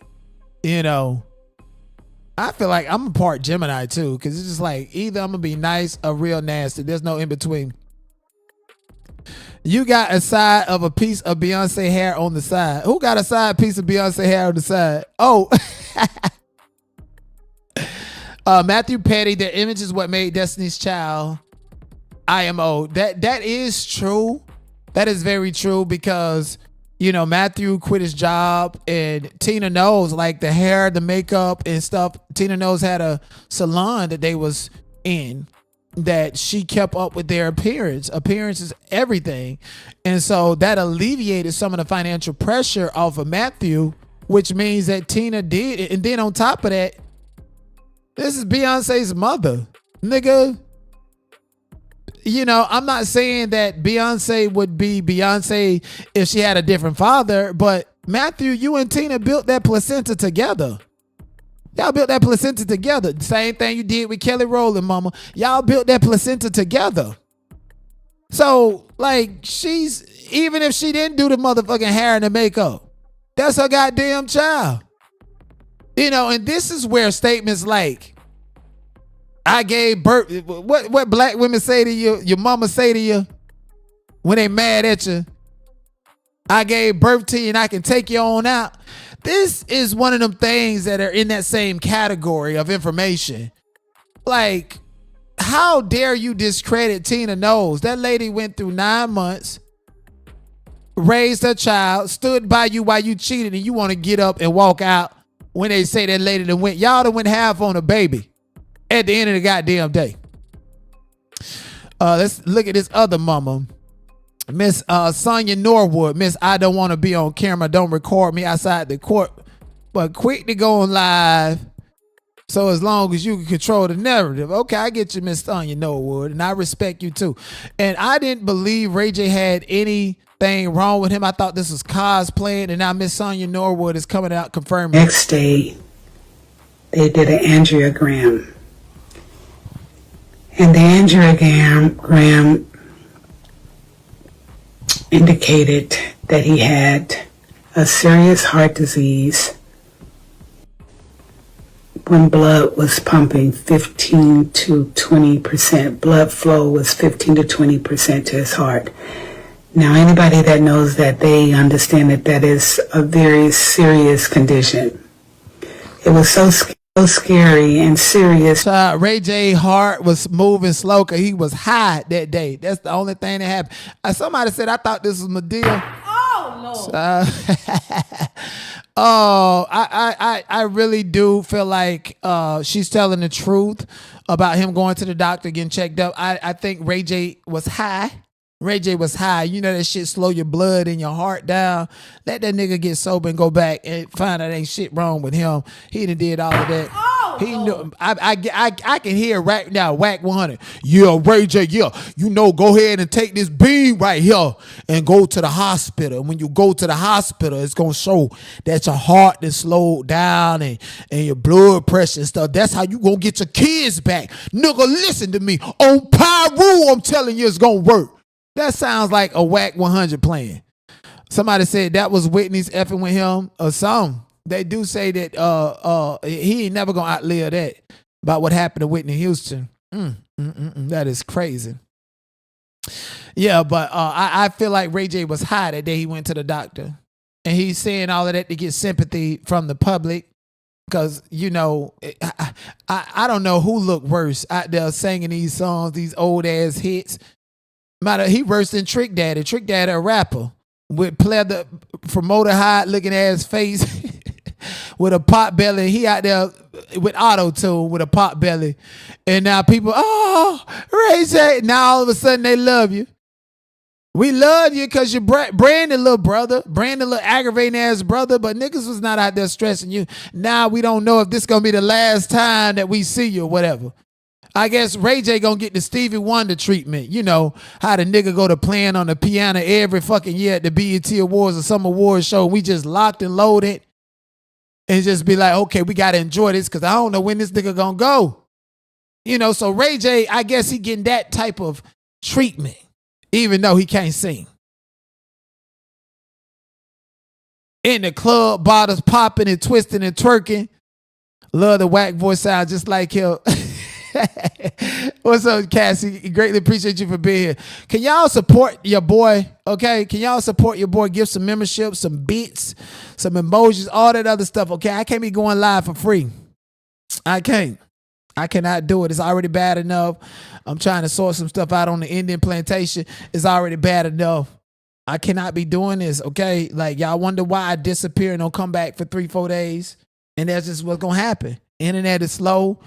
Everything just because I'm chilling, I still need that. Come on, you need it. I need it, and you got it. But anyways, let's move on. Prayers up. 19-year-old husband fatally shoots himself and his 24-year-old wife inside hospital room following the birth of their child. After a new mother was shot and killed by her husband, who then took his own life. It all happened in Brookwood Hospital less than 24 hours ago. A Jefferson County coroner's report says Precious Johnson was shot multiple times. Authorities say she was a patient in the hospital. Family members say the 24-year-old had just had a baby with her husband, 19-year-old Kenneth Terry Jr. According to the coroner, Terry died of a self-inflicted gunshot wound. Homewood police think the hospital shooting was a domestic-related murder-suicide. WVTM 13's Lisa Crane joins us live and local from Brookwood Hospital. Lisa, you spoke with family members in the Alabama Hospital Association today. Alabama. What have you learned? Well, I did speak with Kenneth Terry's mother today. As you can imagine, she is devastated. She did not want to speak on camera, but she told me she just can't understand what happened. She said this young couple was having some marital problems, and Precious Johnson did not want Terry's family at the hospital when she delivered the baby, but she still can't comprehend that her son could be violent. 19-year-old Kenneth Terry had a lot going on in his life. His mother tells me he had finished Army National Guard boot camp, had married 24-year-old Precious Johnson, and they were expecting a baby. But Sunday night, after Johnson delivered her baby, authorities say Terry shot her several times and then turned the gun on himself. I think it's a sad, but this was an isolated incident. And I will say, in my 30 years of working at the Hospital Association and representing our hospitals in the state, this is the first time something has occurred like this. Because of this tragic incident, Howard says we could see changes to security protocol at hospitals like Baptist Health Brookwood. I wanted to get an idea of the security there. Less than a day after the shootings, I walked through the labor and delivery unit unchecked. The hospital. After a new mother was shot and killed by her husband. That's crazy. And I can only imagine a scenario that will make him think that that's okay. Like, you can have your whole life ahead of you. No criminal record, in Army, going to the Army, 19-year-old with a 24-year-old, and he married her. They had no business together if it was that bad. I don't know if he felt like she was cheating and that wasn't his baby, because again, the girl, did not want his family at the hospital, and he probably seen the baby and thought, this is not my child, and thankfully the baby was taken and the baby is safe so that that baby can live his or her life. For all we know, that might be a reincarnation of Jesus. Shit, they say Mary gave birth when she was a virgin, and the baby belonged to God. So who knows what's in store for the baby? Like I said earlier, kids are adorable, kids are precious, and kids have infinite intelligence and infinite opportunity from birth. Okay, and it's up to parents to groom them into, pause on that. We live in Jeffrey Epstein type of reality. I don't want to use that word, but it's up to the parent to mold them into being something bigger and better than what they themselves were. But I don't understand that. And then even if he felt like she was cheating and it's not his baby, how can you tell? Babies are ugly as hell when they're born. They look like little aliens. I'd be scared. I'm literally scared of a baby. Like a newborn baby, when their head be all mushed and fucking cone head and got to be mushed. I'm scared of babies. I'm scared of dropping a baby. I'm scared to touch a baby. I'm scared that the baby is from out of the world, out of the earth. I'm literally scared to touch newborn babies. A baby has to be like 2 years and up for me to touch a baby. Has to. Otherwise, I don't want shit to do with no baby. They do in my city in Florida. That's crazy. And that happened in Alabama. I wonder what's going on with the Mahogany Jackson case. I need to research that. Anybody know in the chat? Let me know. Let's move on to another YN almost lost his life out there at the grand opening of Marathon Burger in Long Beach. And they said niggas was shooting. I was like, did they shoot because them burgers thin as a piece of motherfucking paper? What's happening here? Mm-hmm. No, you done fucked up, right? They know they done fucked up. Dead homies is up. Here's what led up to somebody getting shot and killed at Nipsey Hussle's Marathon Burger grand opening today. So everybody is there. Celebrities, fans. It's a family-friendly event. Until this one gang member showed up. He's a little turned-up Crip from the 80s in Long Beach. Because this is a Long Beach grand opening. He showed up and he starts dissing all the enemies that walk in. He starts tripping. He really started gangbanging, right? He's calling them out their names. He's throwing up derogatories like gang signs. He's just wilding out. The enemies realized they outnumber him by a lot. They could easily crash him and get him out of there. But they went to Black Sam because they didn't really want to mess up the event. So they go over to Black Sam and they tell Black Sam, hey, this dude is being disrespectful. He's dissing. He's violating. Get him out of here because we don't want to crash him. While they talking to Black Sam, the little turned up 80 Crip got 3 homies who walk in. Now they with him. So now it's 480 Crips in there and hella enemies. Black Sam people's going on. So then Black Sam rally up his crew and they walk over to the 80s and tell the 80s, hey, listen, we gonna escort y'all to safety, but y'all gotta go. They agree. Black Sam and his crew is escorting the 80s off the premises of the Marathon Burger. The 80s is under the assumption we getting escorted to safety. We getting escorted to our cars. Black Sam is under the assumption of y'all getting off my premises. That's it. So once they walk them across the premises of the Marathon Burger, as soon as the 80s toes cross the line and cross from Marathon Burger, they got blitzed. Damn. All the enemies blitzed them. It's like 6-1. I'll be real, bro. It's like four 80s and probably like 30 or 40 enemies, man. So they squabbling. So one of the 80s pull out a gun and they start shooting. But they didn't stop making guns when they made y'all's, man. The enemies had guns too. They pulled out their pistol. A gunfight happening. Bystanders getting hit. Somebody who's with Black Sam got shot in the leg. 2 of the enemies got hit too. But the person who suffered the worst was one of the 80 Crips. He got shot and killed. Yeah, homies. Mm-hmm. And he still want to go out there looking for trouble on a dead homies. Mm-hmm. Like this is so fucking ridiculous. This is what society is. Like gang banging, it don't get you nowhere but dead or in prison. These niggas is auditioning to be the top dog when they go to prison because that's where they going if they ain't gonna die. It couldn't be me. Absolutely not at all. And I think this is why society is more hip to like watching baddies, like women fight and shit like that. These you ain't gotta worry about these bitches going to get no guns and stuff. Worst case, you'll see bear mace and somebody get cut up and stuff like that. That's what women do typically. These niggas out here pulling pistols. This is why I stopped fighting. Bro, nigga, you go to my neighborhood, niggas will tell you better not fuck with the knot. That nigga's quiet. I used to be quiet, like until I got online and now it's like my job. But yeah, nigga be like, don't fuck with the knot. That nigga fuck you up. All right. Yeah, you can crack a couple of jokes on him and say this and this, but hey man, you fuck with you fuck with his brother, you fuck with his sister, you fuck with his cousins, that nigga's gonna take off on you. He's gonna take off on you quicker than he would take off on you if you just mess with him. So your safest bet is to just kind of tease him and laugh about it a little bit. But you fuck with that nigga brother, that nigga's gonna be at you, bro. And it is gonna take people to get you up off him, because that's what it is. My family is my switch, right? But then you grow up and these niggas out here with switches and stuff. Oh nah, man, ain't y'all niggas don't know how to squabble. Y'all niggas don't know karate, don't know how to box, don't know how to do a motherfucking thing but pull a pistol, bitch ass, soft ass niggas. And it was, and then that's why I stopped fighting hood niggas. I stopped fighting because I ain't trying to die. I'm not. Now, if we need to do the blickies, now I'm gonna set your ass up real good so that I can understand the law. And the law gonna tell me that if I kill you, it's self-defense in the state of Florida, and that's what happened when I was a juvenile. You know, these niggas don't want to squabble up. You want to play them games? You want to play them games? You don't want to squabble up? All right, got you. Come to state of Florida. Oh, thank you. Shout out for the cheers. Okay, that made me feel a little bit good. Oh no, you gotta come to Twitch, cause that channel might be gone like within the next couple of days, cause I'm finna do some stuff.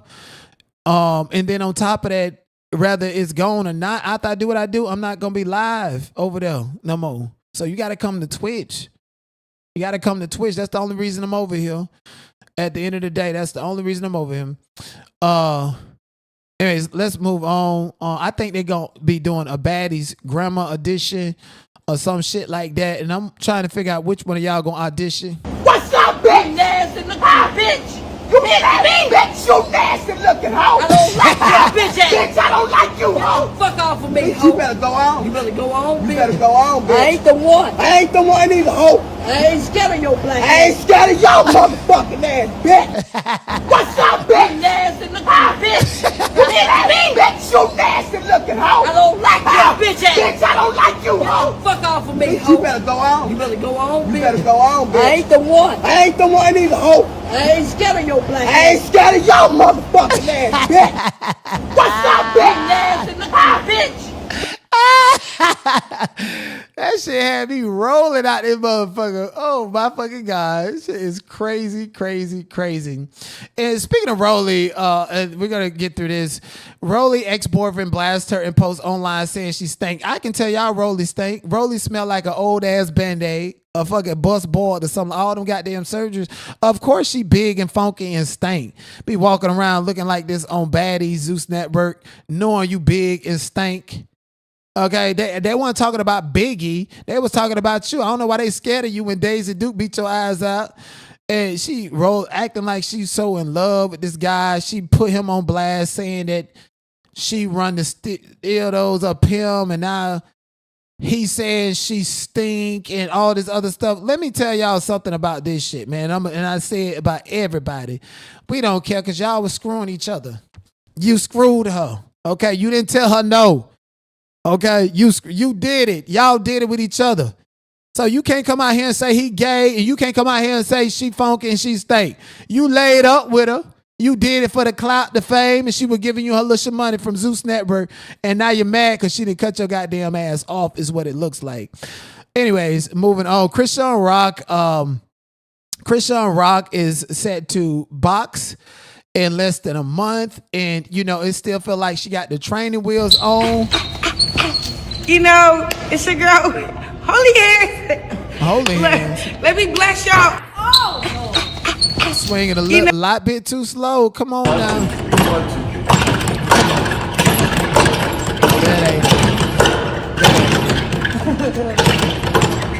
That ain't.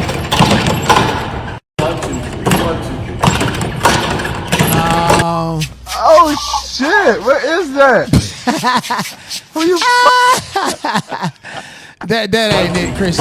You swinging that slow. It's a wonder why.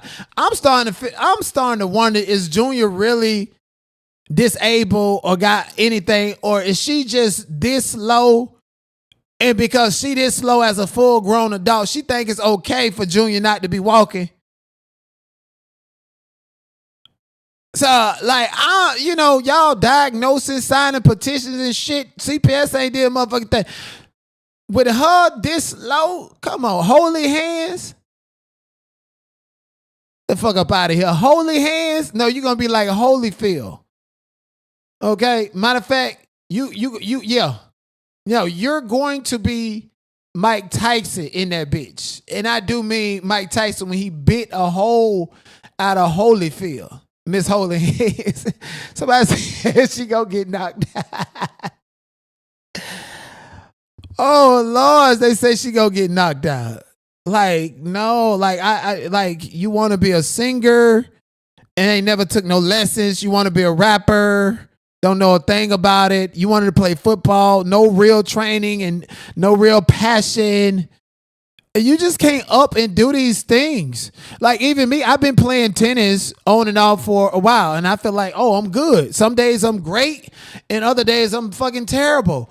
And now I'm breaking myself down and learning it all over again. I'm talking about I'm going out there with a coach.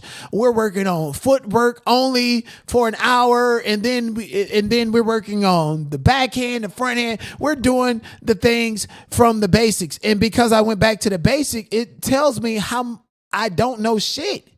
But once I feel confident enough from the basics and start back playing how I usually play, with the basics being a part of my DNA, I'm going to be fucking Superman out there. So in hindsight, maybe Christian is just dealing with the basics and punching slow. That way, she gets the basics down pack, but she really knows how to do it.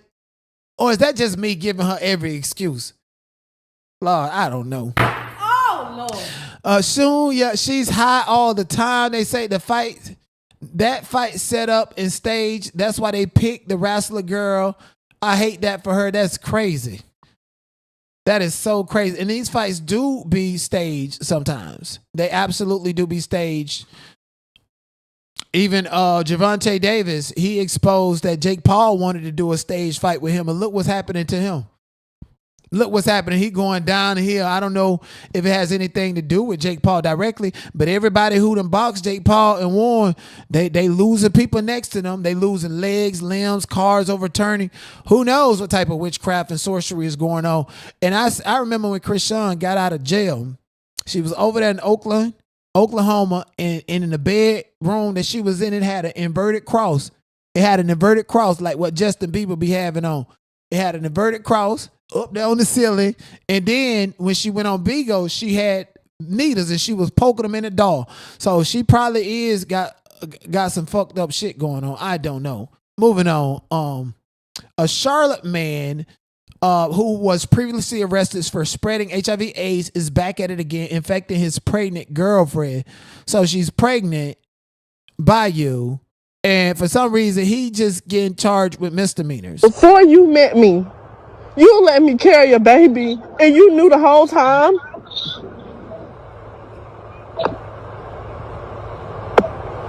But it wasn't like that. Like I've been. Hello, are you like recording me or something? Nobody's recording you. Just be honest. I am. Can you promise not to be to? Before you met me, you let me carry a baby, and you knew the whole time.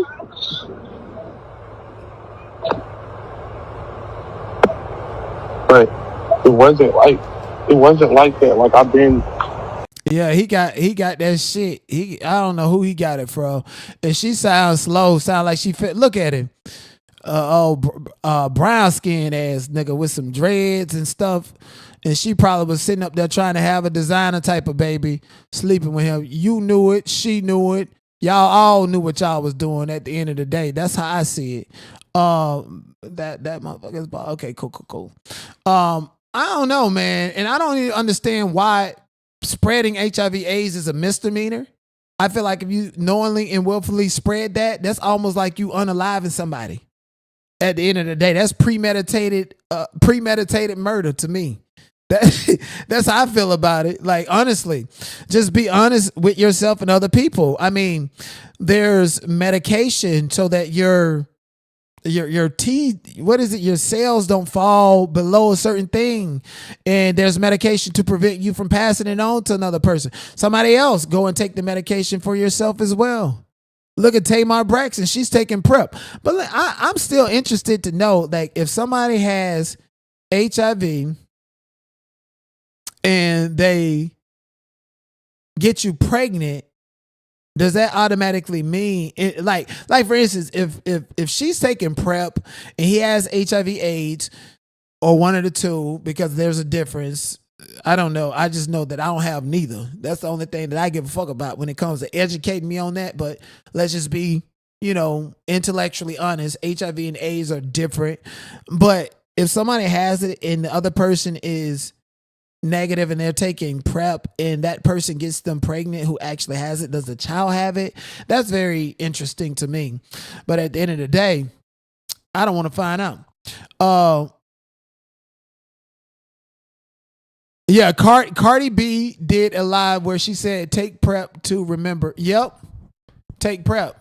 Take PrEP, especially after she dealing with Offset, she dealing with Stephon Diggs, Digging and Dookie, all this other stuff. Even women are taking PrEP. And I actually like that women like Tamar Braxton and Cardi B are using their platforms to promote women taking PrEP, because everyone looked at it like it was a thing that gay people took.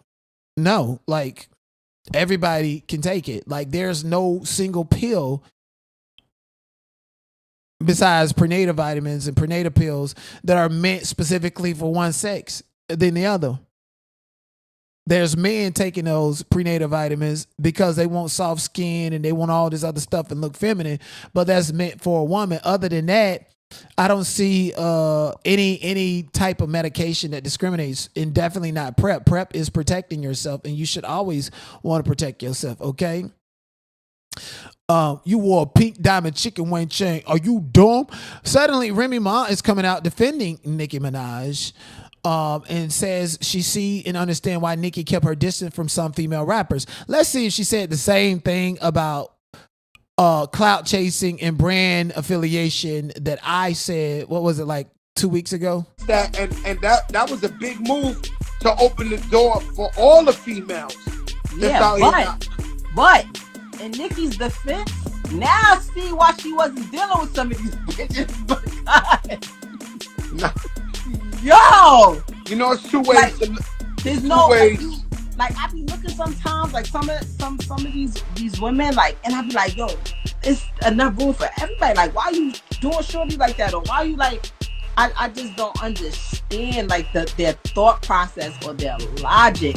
Like, so when you do get in that spot, most of the time, if you're a female, anybody that's around you gonna be like, nah, lock it down, keep yourself, don't share your spotlight with nobody, don't let nobody in. But yeah, I see it two different ways. I let a lot of rappers in that I thought wasn't my competition. I showed niggas how to dress.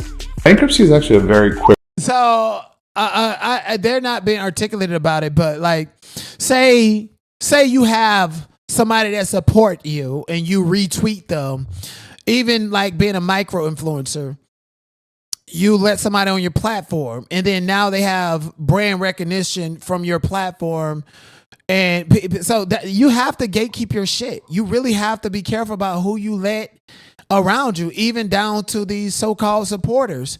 Because at any second now, a supporter can get mad and run off and act like they have brand recognition and they're supposed to build an audience off of your back, off of shitting on you or supporting you, whatever it may be. And then when you see somebody who's capable of just harming your brand, you don't want them around you. That's why I don't want certain people around me. Because you can support me today, and then the next thing you're going to try to harm my brand. I don't want you to have brand affiliation with my platform because it's not good for me in my future, and you need to go and do your own fucking thing. Or you need to understand that if you have brand recognition with somebody, it's business, and you don't need to take it to a level that it shouldn't go, which is trying to be the detriment of the person who actually put you on. I said it. Nikki did the Hot Girl Summer. Nikki did Motorsports. If Cardi B and Nikki was not on the same track, Motorsport, would Cardi B be as big as she is today? I don't think so. Bodak Yellow was heavily funded. Not only Bodak Yellow, just about, 10 different songs from Invasion of Privacy had music videos filmed before she even started showing with her first child. She was a liability. She was a risk, a brand risk, and they put so much money behind Cardi B without her proving that she can actually make the money back. And it was on account of the brand recognition she got off of Nicki. And that was the first time Nicki had let somebody in, especially given the fact that Cardi B was with Atlantic Records. Atlantic Records is tired of paying Nicki to be the only female rapper on all of these tracks. And Nicki spoke about that. So Atlantic Record banked on and took a gamble and rolled the dice with Cardi B in order to be to the detriment of Nicki. Atlantic Record also paid Remy Ma to do Sheetha, to open the floodgate. And that's what they was talking about. Okay, Remy did this, we weakened her. And now, boom, move this girl over here. And then Rock Nation, Nicki with Beyonce and Tidal, and Megan signed to Rock Nation, and Nicki does Hot Girl Summer on account of her affiliation with Rock Nation. And now Rock Nation is paying for ad space and ad revenue of her name on Google and X and everything, and using Megan as collateral against the Nicki Minaj brand. This is why she's crashing out. Don't let these bitches affiliate with you. You think I want a crazy person affiliated with me?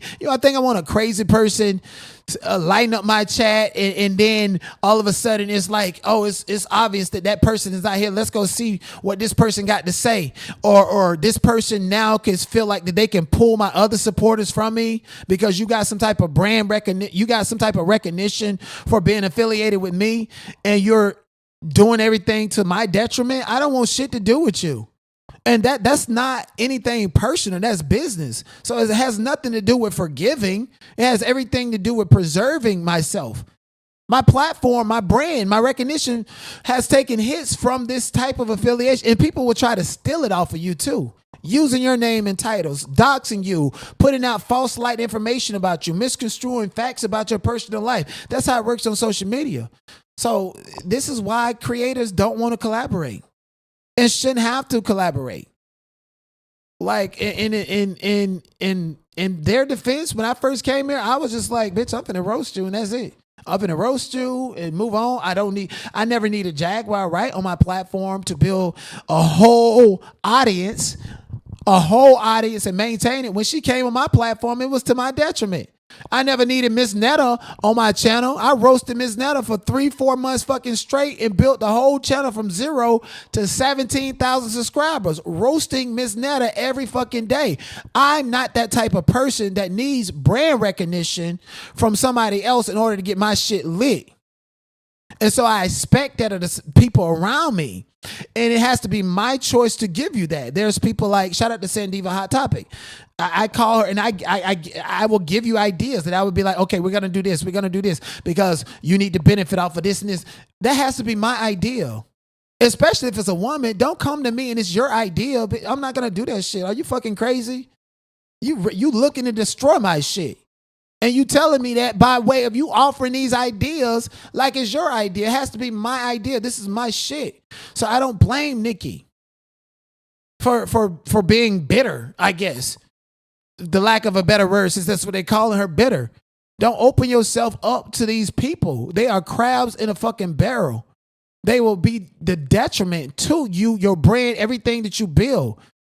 Lock down, keep them a fucking way from you. It has nothing to do with anything other than the fact that if a bitch wants to keep running my name and wants to keep acting like I'm supposed to argue with them and go back and forth, my main objective is to, okay, what can I do so that the public perception is that this person is not affiliated with my brand and my likeness?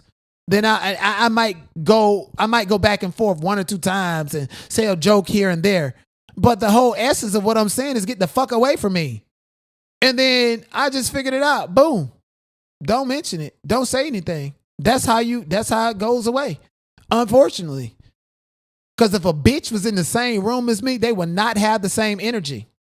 And that's on the dead homies. You know, so there's your clarification to the people who want to keep on trying to talk about me and feel like I'm weak for not responding to you or not acknowledging you. It's not good for my business. It's not good for my brand. I'm already over here scraping and having to constantly rebuild because I can go out and create a platform and do micro niche shit. We've seen it. When I niche down and talk about Mahogany Jackson, Naziah Harris, Miss Netta, Jaguar, whatever I niche down to and do consistently every single day, bitch, I can build a channel, a fucking 50,000 subscribers off the back of one little niche and go to the next one and dominate that one too. These bitches got to wait till I'm done doing what I do. Christian Rock. They got to wait till I'm done. So I'd rather do long shows to where I talk about a lot right now because that's what I want to do. But if I wanted to build and grow and do it's already proven. I've done it countless times. I'm the fucking GOAT. What are we talking about? You know, so that is the answer to the stalkers that are watching. That's why you don't get any recognition from me. It's because you don't belong. You go do your own thing. I don't want the brand recognition. You don't supposed to be a part of it.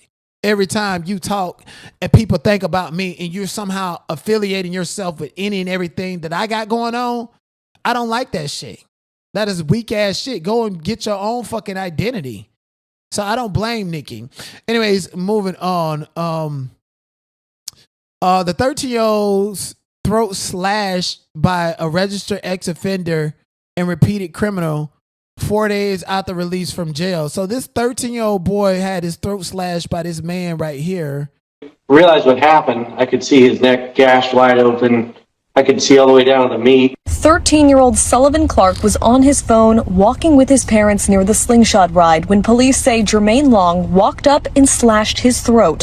His mom, Lori, initially thought it was a robbery. I thought he was stealing Sully's phone. As soon as he slashed him, I yelled. I said, hey. Sullivan's father, Jared, says the sight was something he can never unsee. The doctor told him 1 millimeter deep, and we'd be having a different conversation. Sullivan says a split-second glance at a boardwalk ride is likely the only reason he survived. The crazy thing is, I turned at the perfect time because I was on the phone and I happened to be looking up at like the slingshot and I turned.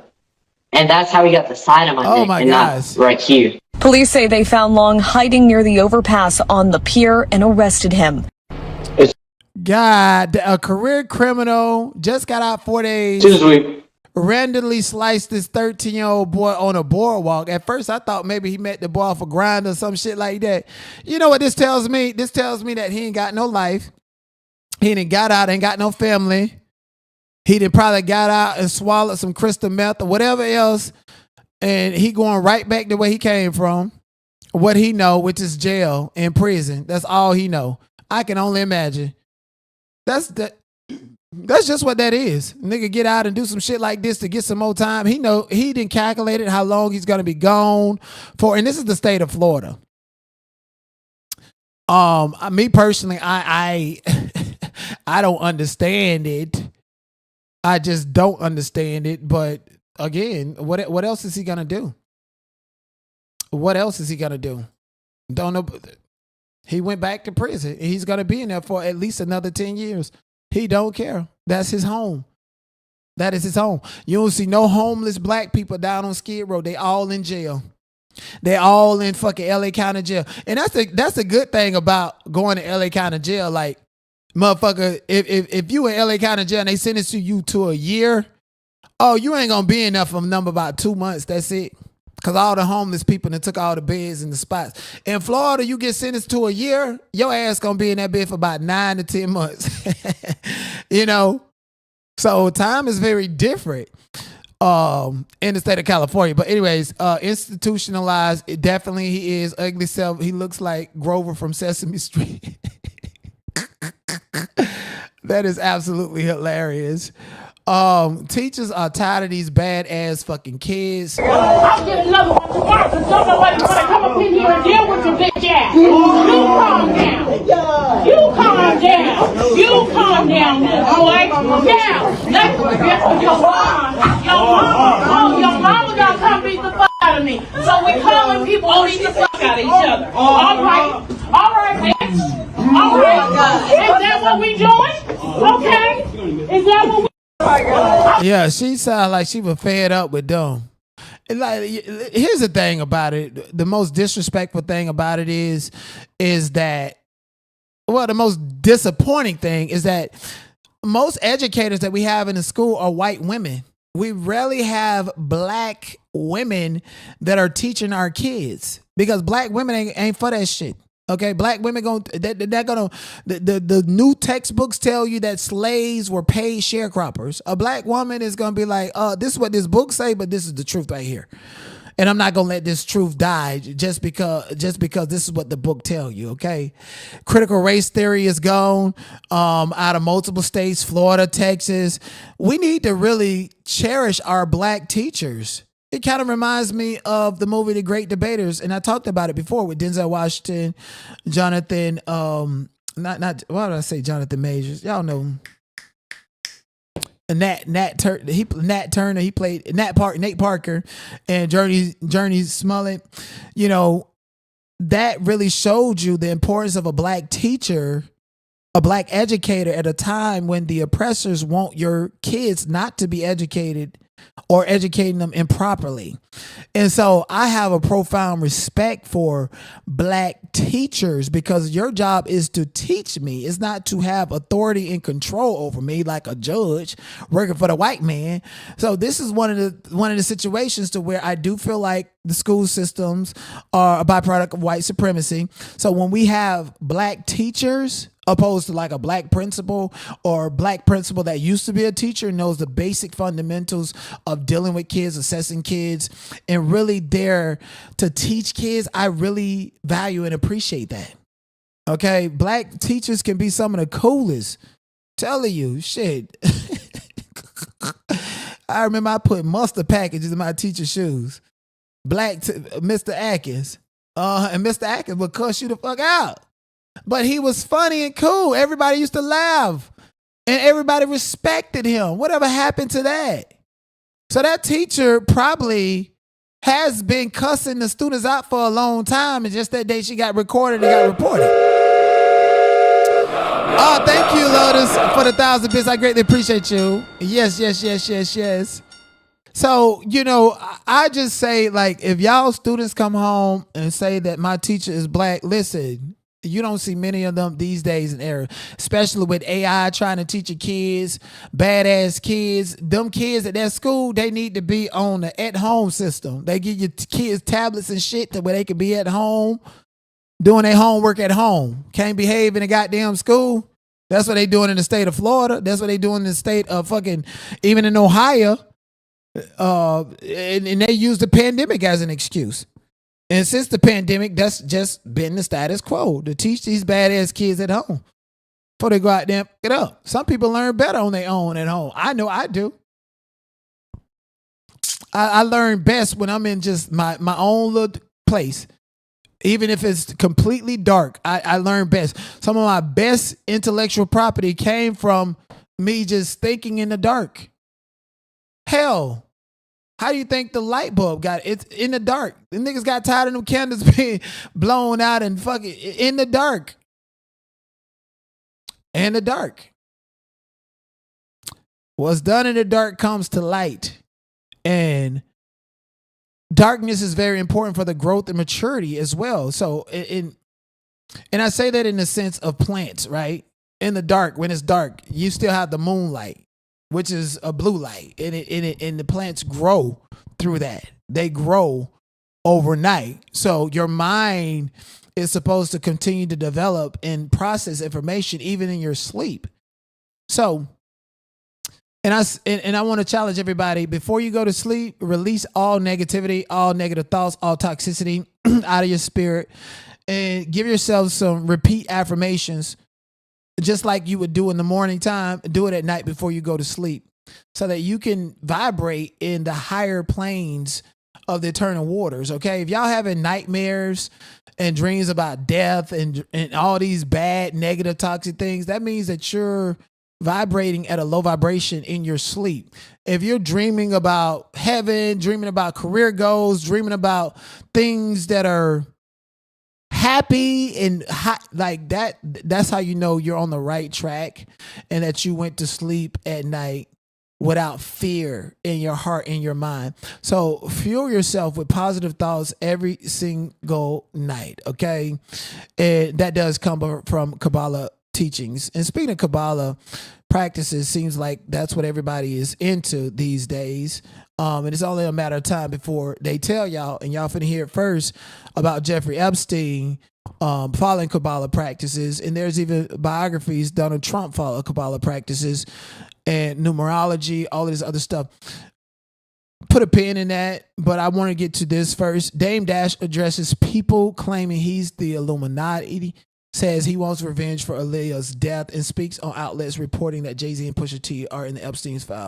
When I see people that are bitter now, that are just like are hurt for no reason or want to hurt people, I attribute it to something that happened to them when they couldn't protect themselves. Because I never got abused, luckily. I never was traumatized when I couldn't defend myself. I was protected very well. I don't know who I would be if I got violated when I couldn't fight back. You know, I'm lucky enough to be untraumatized, other than the things that other people are traumatized about, like death. Like I lost my mother at 16, but no one ever violated me. You know, I'm not mad at nobody. I don't feel like I have to get revenge. You know, I do want revenge for Aaliyah's death. I just don't know who to get. Right. And I was crying the other day about that shit. You know, but I don't know what the fuck happened, man. But it's getting weirder and weirder. But I just feel like if somebody really did that shit, then someone deserves someone should avenge her. Gotcha. You know, it's a lot. That's what I'm saying. Everything that happens with this conspiracy shit, I gotta fucking know them. I don't want to deal with that shit. I'd rather be in the crowd and be like, I wonder if this is real or not. Like now I remember all these years they were saying I was in the Illuminati, and what the fuck are you talking about? I don't have no money. Like, you know what I'm saying? I should have a lot more money. I'd have a lot more help. I don't have no brothers helping me. But now I'm like, oh shit, they might have really been in the Illuminati. Yeah. I mean, it seems like it's inevitable now. It just, it seems like the Europeans needed to, because what I'm understanding, there was a war to keep the British out of America. So the only way they could get in America would be through someone that's American. Right. So it looks like they funded the Carnegie dude. He got his money from Europe. And I don't even believe the Rockefellers was like that even now. I don't even know if Mark Zuckerberg is like that. Anyone aggregating data, I'm like, you might work for the government. Someone just put you up there. If I can't figure it out, if I'm not like impressed with your logic when I speak to you, because again, there would be certain people that are locked up now, and I'd be talking to them. I'd be like, and I wanted to point out the fact that he says I'm not in the Illuminati. I don't have any brothers helping me out. Okay, so the Illuminati is a secret branch within Freemasonry. Dame Dash is most definitely a Freemason. I can tell by the way he says certain things, and I just know for a fact. There's no business acumen. They don't even understand what's going on. How the fuck do they keep getting these deals? Where are they getting this money from? Like, I just be seeing people always money, and I just like, well, I know what you make. I know what you got to spend. I know about margins. I'm like, I don't know how you getting this kind of bread. So from now on, if I can't figure it out, you just pop up and you the Great Gatsby for no reason. You a spy. You know what I'm saying? Period. You either with Russia, Mossad, or, the government, CIA. And that's how I feel. I feel like, damn, man, give me some money. Fuck is going on? People are playing their part and playing their role out here in society, if you really ask me. Honestly, like, even Jasmine Crockett, she's crying about losing. Girl, you was going to lose. You know the demographic makeup in Texas. You know you was going to lose. Your whole blueprint was there from the start. You went in, you made all the millions of dollars, a multimillionaire now. Now you ain't got no spot in Congress because you didn't renew, because you wanted to run for, against Hot Wheels and the people over in Texas, and you know you was going to lose. It's a distraction. She lost, even though Cardi endorsed her. Kamala Harris lost. Black women just losing all over the goddamn place. But she should have knew she was going to lose in the state of Texas. Like, if she was in Atlanta, Georgia, then yeah. If she was in Texas is not enough black people for you to win, babe. And then most of them don't give a fuck about you. While you sitting up there crying in Congress about Renee Good, who tried to run over an ICE agent and got shot in the face, you still ain't said nothing about Carmelo Anthony, who stabbed Austin Metcalf. And you ain't made a statement about that. You ain't made a statement about paying homage to Sheila Lee Jackson. You ain't brought up Sheila Lee Jackson's son and daughter who work for Harrison County School Board to help you run. So I feel like Jasmine Crockett was just playing her part. And she actually exposed herself that she was a paid actress when it comes to politics, when Kamala Harris wanted her to continue with the black accent and the ghetto vibe when she wanted to run and act like she wanted to be a white girl. And that's the problem. Your part was to be the ghetto black girl, okay? And you did that well. And now you want to step out on your own and go against the agenda and the program that they had for you. And it is make assholes great again. You up out of there. So ain't no need to cry, dry your eyes in the name of, in the words of, what's the name? Judge Shady Court. That's what Judge Shady Court say. some people go too far. Again, I told you guys earlier, like if I'm dealing with a judge and that judge is pro Kamala Harris and far left and they get the slightest indication that somebody's a Trump supporter or somewhere on the right or whatever, then they make all of their logical decisions based upon that. Again, it's too fucking emotional. Too emotional these days. People have the right to have their own political opinion. Your ass work at Smoothie King and you don't know who owns Smoothie King, somebody on the far right, and you decided not to serve them because of your political opinion. What the fuck? Hi guys, it's Janai Michelle. Hold on, let me go to this. Okay, hold on, give me 1 second. Start. Right? Where is it? Right here. It is embarrassing. No, what's embarrassing is that we're American citizens and I wanted to get a smoothie. Because my manager's here, she said the same thing to you. That's why I'm saying what I'm saying to you, okay? But then, hey, you know that's a crime, right? It's not. Discrimination We is a have crime. the right to refuse service here, and that's what we Not did. due to political views, though. Right. Not due to You political asked her what views. was wrong, and she said that she was It's okay, uncomfortable, it's a right or crime. wrong? You asked the question, she answered. Have a great day. Look how Have she a great acting. day. The door is right. Look how she Yeah, we're at Smoothie King and they're discriminating and saying we cannot get service because Jake has a Trump service on. Okay, So- you said you were going to leave, so please just have a great day and leave so we can continue what we're doing. Like, thank you. We were just wanting a smoothie and you literally looked at us and I asked you if everything was okay. You said we don't feel comfortable serving you because of my husband's hoodie. That is discrimination. Okay, well, have a great day. Yeah, that is discrimination. That is. And look how she's acting now. Hi guys, it's Janai Michelle. This is so fake. This is my moment to shine. And girl, you is not finna get no job. You finna get sued. You finna get sued personally and probably thrown. Like, what are you talking about? Hey guys, like people do anything for clout in a fucking moment. This is not the moment that you want. Okay, and then on top of that, the people that's cheering you and gassing you are no different than Tasha K did to the DL Whisperer. Bitch, you going to jail. You keep on. I'm just gonna explain what happened. I mean, just like Don Lemon. Yesterday at Smoothie King Ann Arbor. So basically, it was really busy the whole day. It was just me and my other coworker. And basically this couple comes in the midst of it being like super busy, so we cannot attend to them right away. We're just like, hello, we'll be with you in a moment. And they're just giving us really weird looks. And so like we're kind of looking at them back like, what's going on? And that's when we realized they're wearing Trump merch. And that's when my coworker says to me like that, like, this is making me uncomfortable. Like this is weird. Like, cause mind you, it was really the day right after Black History Month. And that's when Torta asked us if there was an issue, and that's when my coworker said like, yeah, we're uncomfortable because of your sweater, of your husband's sweater, and she was taking an order on the headset for the drive-through, and then so that's why I was doing most of the talking, because you know she was attending to the customer, so that's why like, yeah, like we are uncomfortable.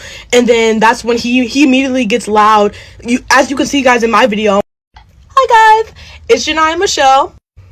I'm just gonna explain what happened yesterday at Smoothie King Ann Arbor. So basically, it was really busy the whole day. It was just me and my other coworker. No, it wasn't busy when they was there. You're lying. And then on top of that, she tried to use the excuse. We just felt uncomfortable because the way they looked at me, or I mean, that's subjective. But then what she said that really lost me was it was the day after Black History Month. Like, you know what niggas did to each other during Black History Month? Worse than what white folks did. People putting restraining orders, motherfucking judges hanging niggas in the court of law and shit. Black people don't give a fuck about Black History Month. I did my best to share historic facts about all the greatness and black greatness and all the black people who created rock and roll. I did the best that I could do. Why niggas still stayed the same. It didn't change. Nobody else's tune. So stop sitting up here acting like y'all give a fuck about Black History Month. You don't. The only reason you care is because Donald Trump said he was finna get rid of it. And you know I ain't lying. She ain't give a fuck about no Black History Month. You the same nigga. And then you, no. Ghetto ass. You need to be fired and you don't need to be working nowhere else. You take your political views outside of the work. Outside of work. You take your political views outside.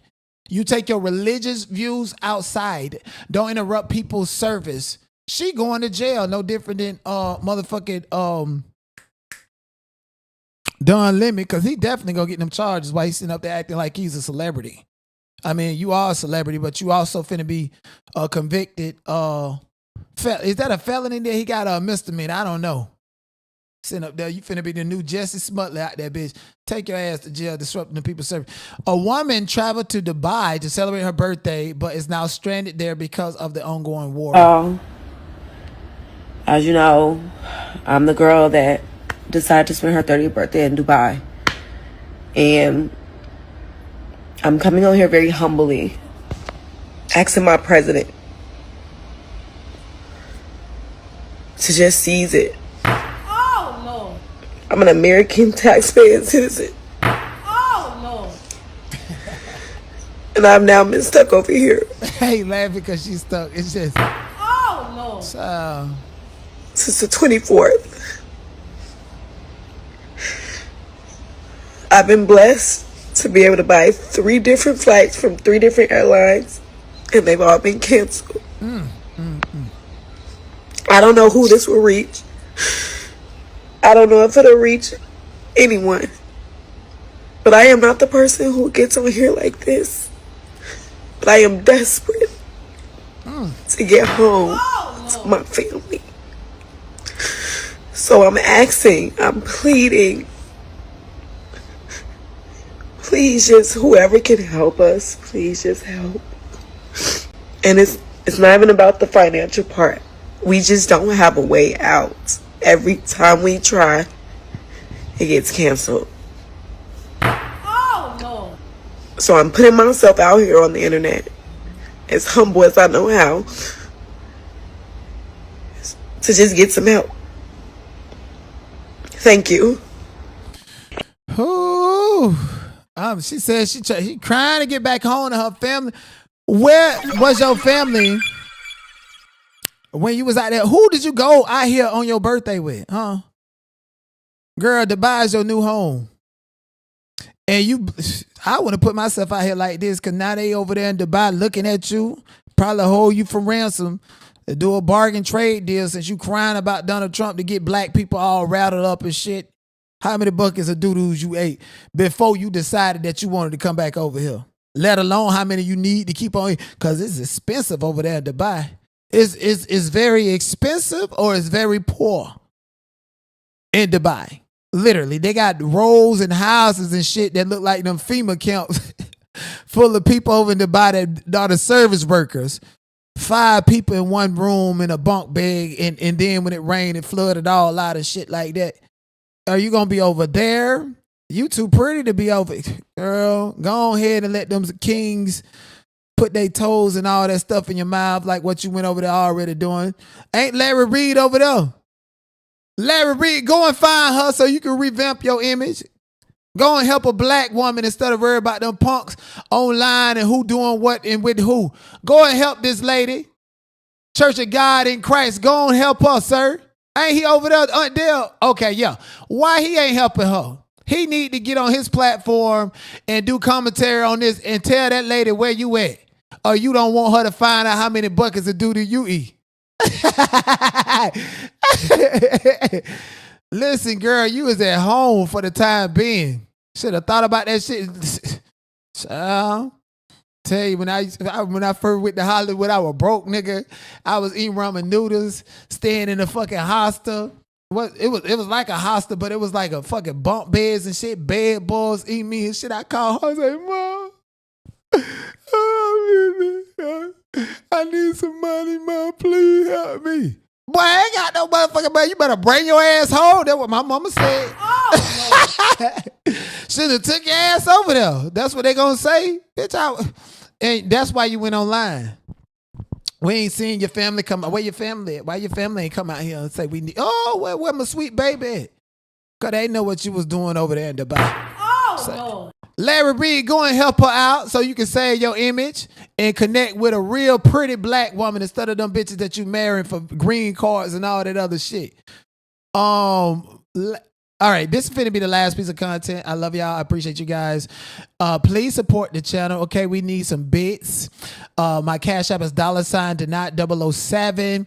As you have seen throughout this video, send me some bits. Okay, listen. If you sending me some money from over there on the Indian plantation, put it in the Cash App so that I know that I'm not wasting my time over there. Cause I'm not like Conscious TV, bitch. I need an AdSense revenue check from YouTube. So if you on YouTube and you watching this and you want me to keep on and stuff, send me a Cash App $to not 007 and put YT in the chat, okay? And to all my people here on Twitch, y'all know what the lit read is, man. Come on. Candace Owens joins, just claimed Israel Prime Minister Benjamin Netanyahu unalive 3,000 Americans on 9/11, officially claiming Israel was behind the hijacking of the planes and the falling of the Twin Towers, the greatest terrorist attack in American history. Listen, I will never forget that, motherfucker. Aaliyah and 9/11 happened all around the same time, bitch. I don't know which one I was sad about or whatever, but at the end of the day, let me just further articulate. Oh, thank you. Thank you. I greatly appreciate you. Oh, Lord. We finally got us a celebration. Before I cover that. Thank you.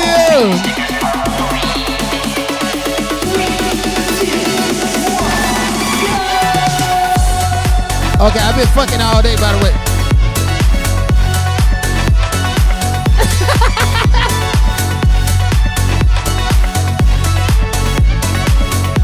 Yeah, buddy.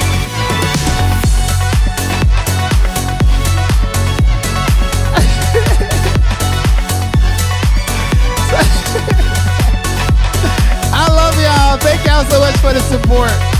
That's what I'm talking about. My people love me, baby. Mickey said he always looks scared at first when his stickers pop up. It's surprising.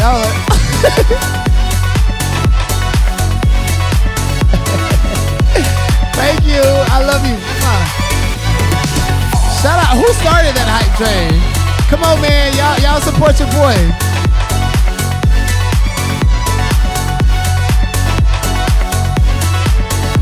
Thank you. Let me see who did it. You know, this is why I got to get my setup to stand back up and stuff, you know, because I feel like my energy and my body and stuff is so contained. So y'all used to me being crazy and erratic. People really think that that's who I am. But it's like, I'm just, like I said earlier, I'm just utilizing my space. I like being crazy and erratic. I like it. I don't like just sitting here acting normal. It's boring. Normal is boring to me. Not saying I'm boring, but you know, I just want to stand up. To be crazy is all outdoors. Y'all know how I give it up. But anyways, let's get to this.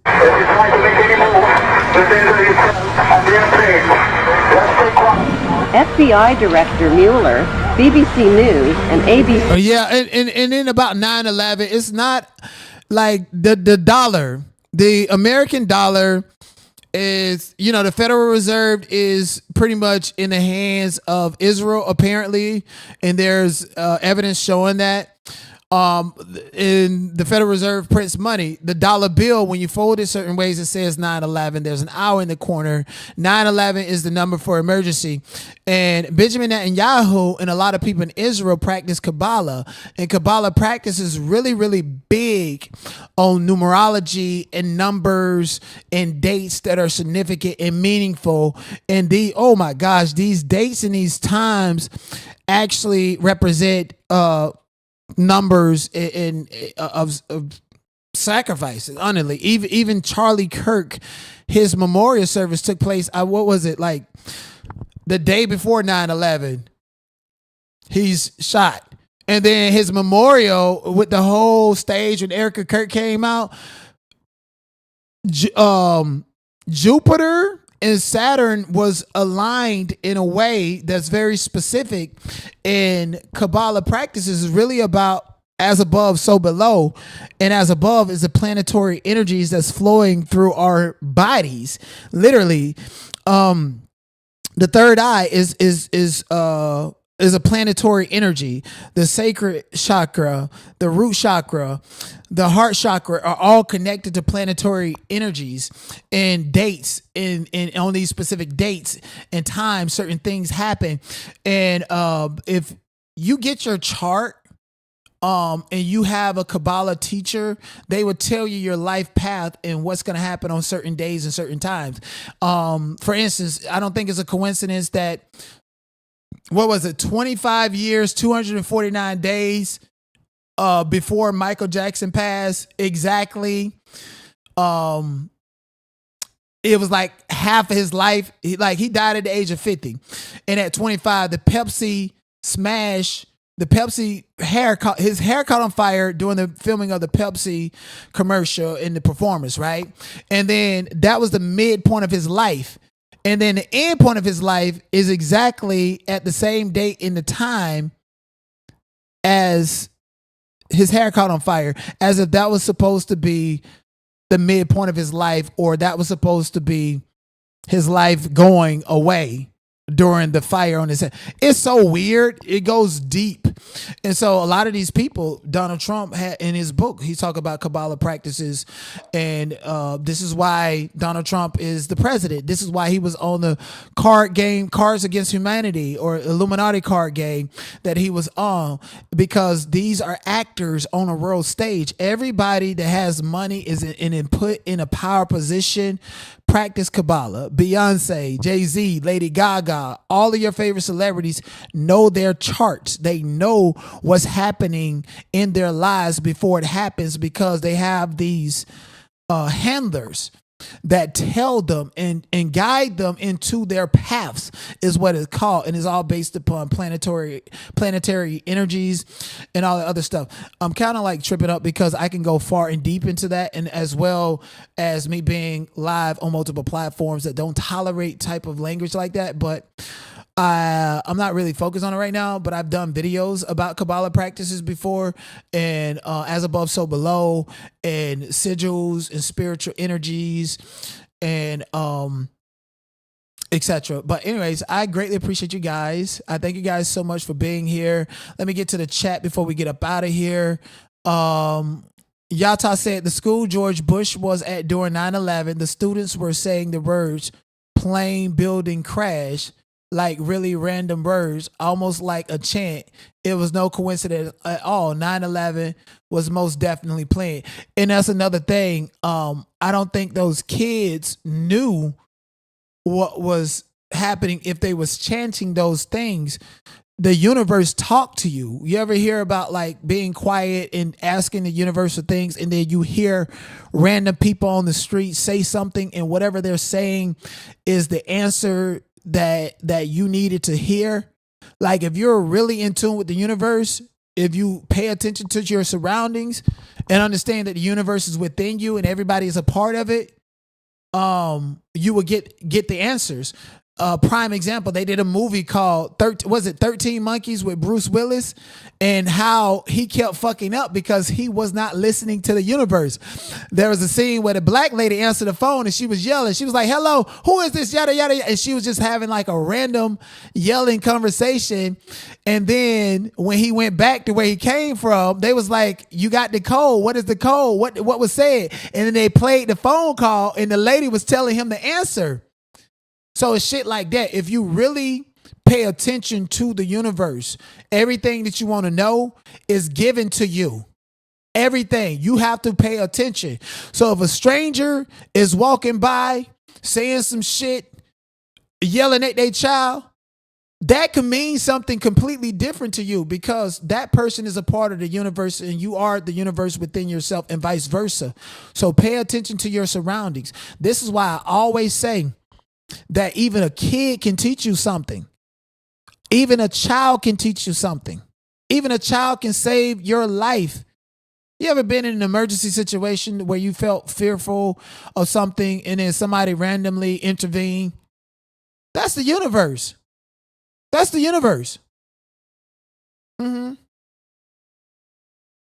Now, Aunt Deb and y'all that like to do lottery, okay, I know y'all praying for the lottery numbers and shit, and then y'all go and seeing 111 all over the place, and then y'all hear motherfuckers, I said 36. Oh, 36, that's the lottery number. Maybe. I don't know. All I know is you have to be fine-tuned, and then if you don't play it and that end up being the number, then you realize that the knot was right the whole time. Pay attention to the universe. Yes, indeed. And do what's best for you. Do what's best for your people. What the hell? And love yourself, okay? I got to get going. I don't want to leave, but I got to go, okay?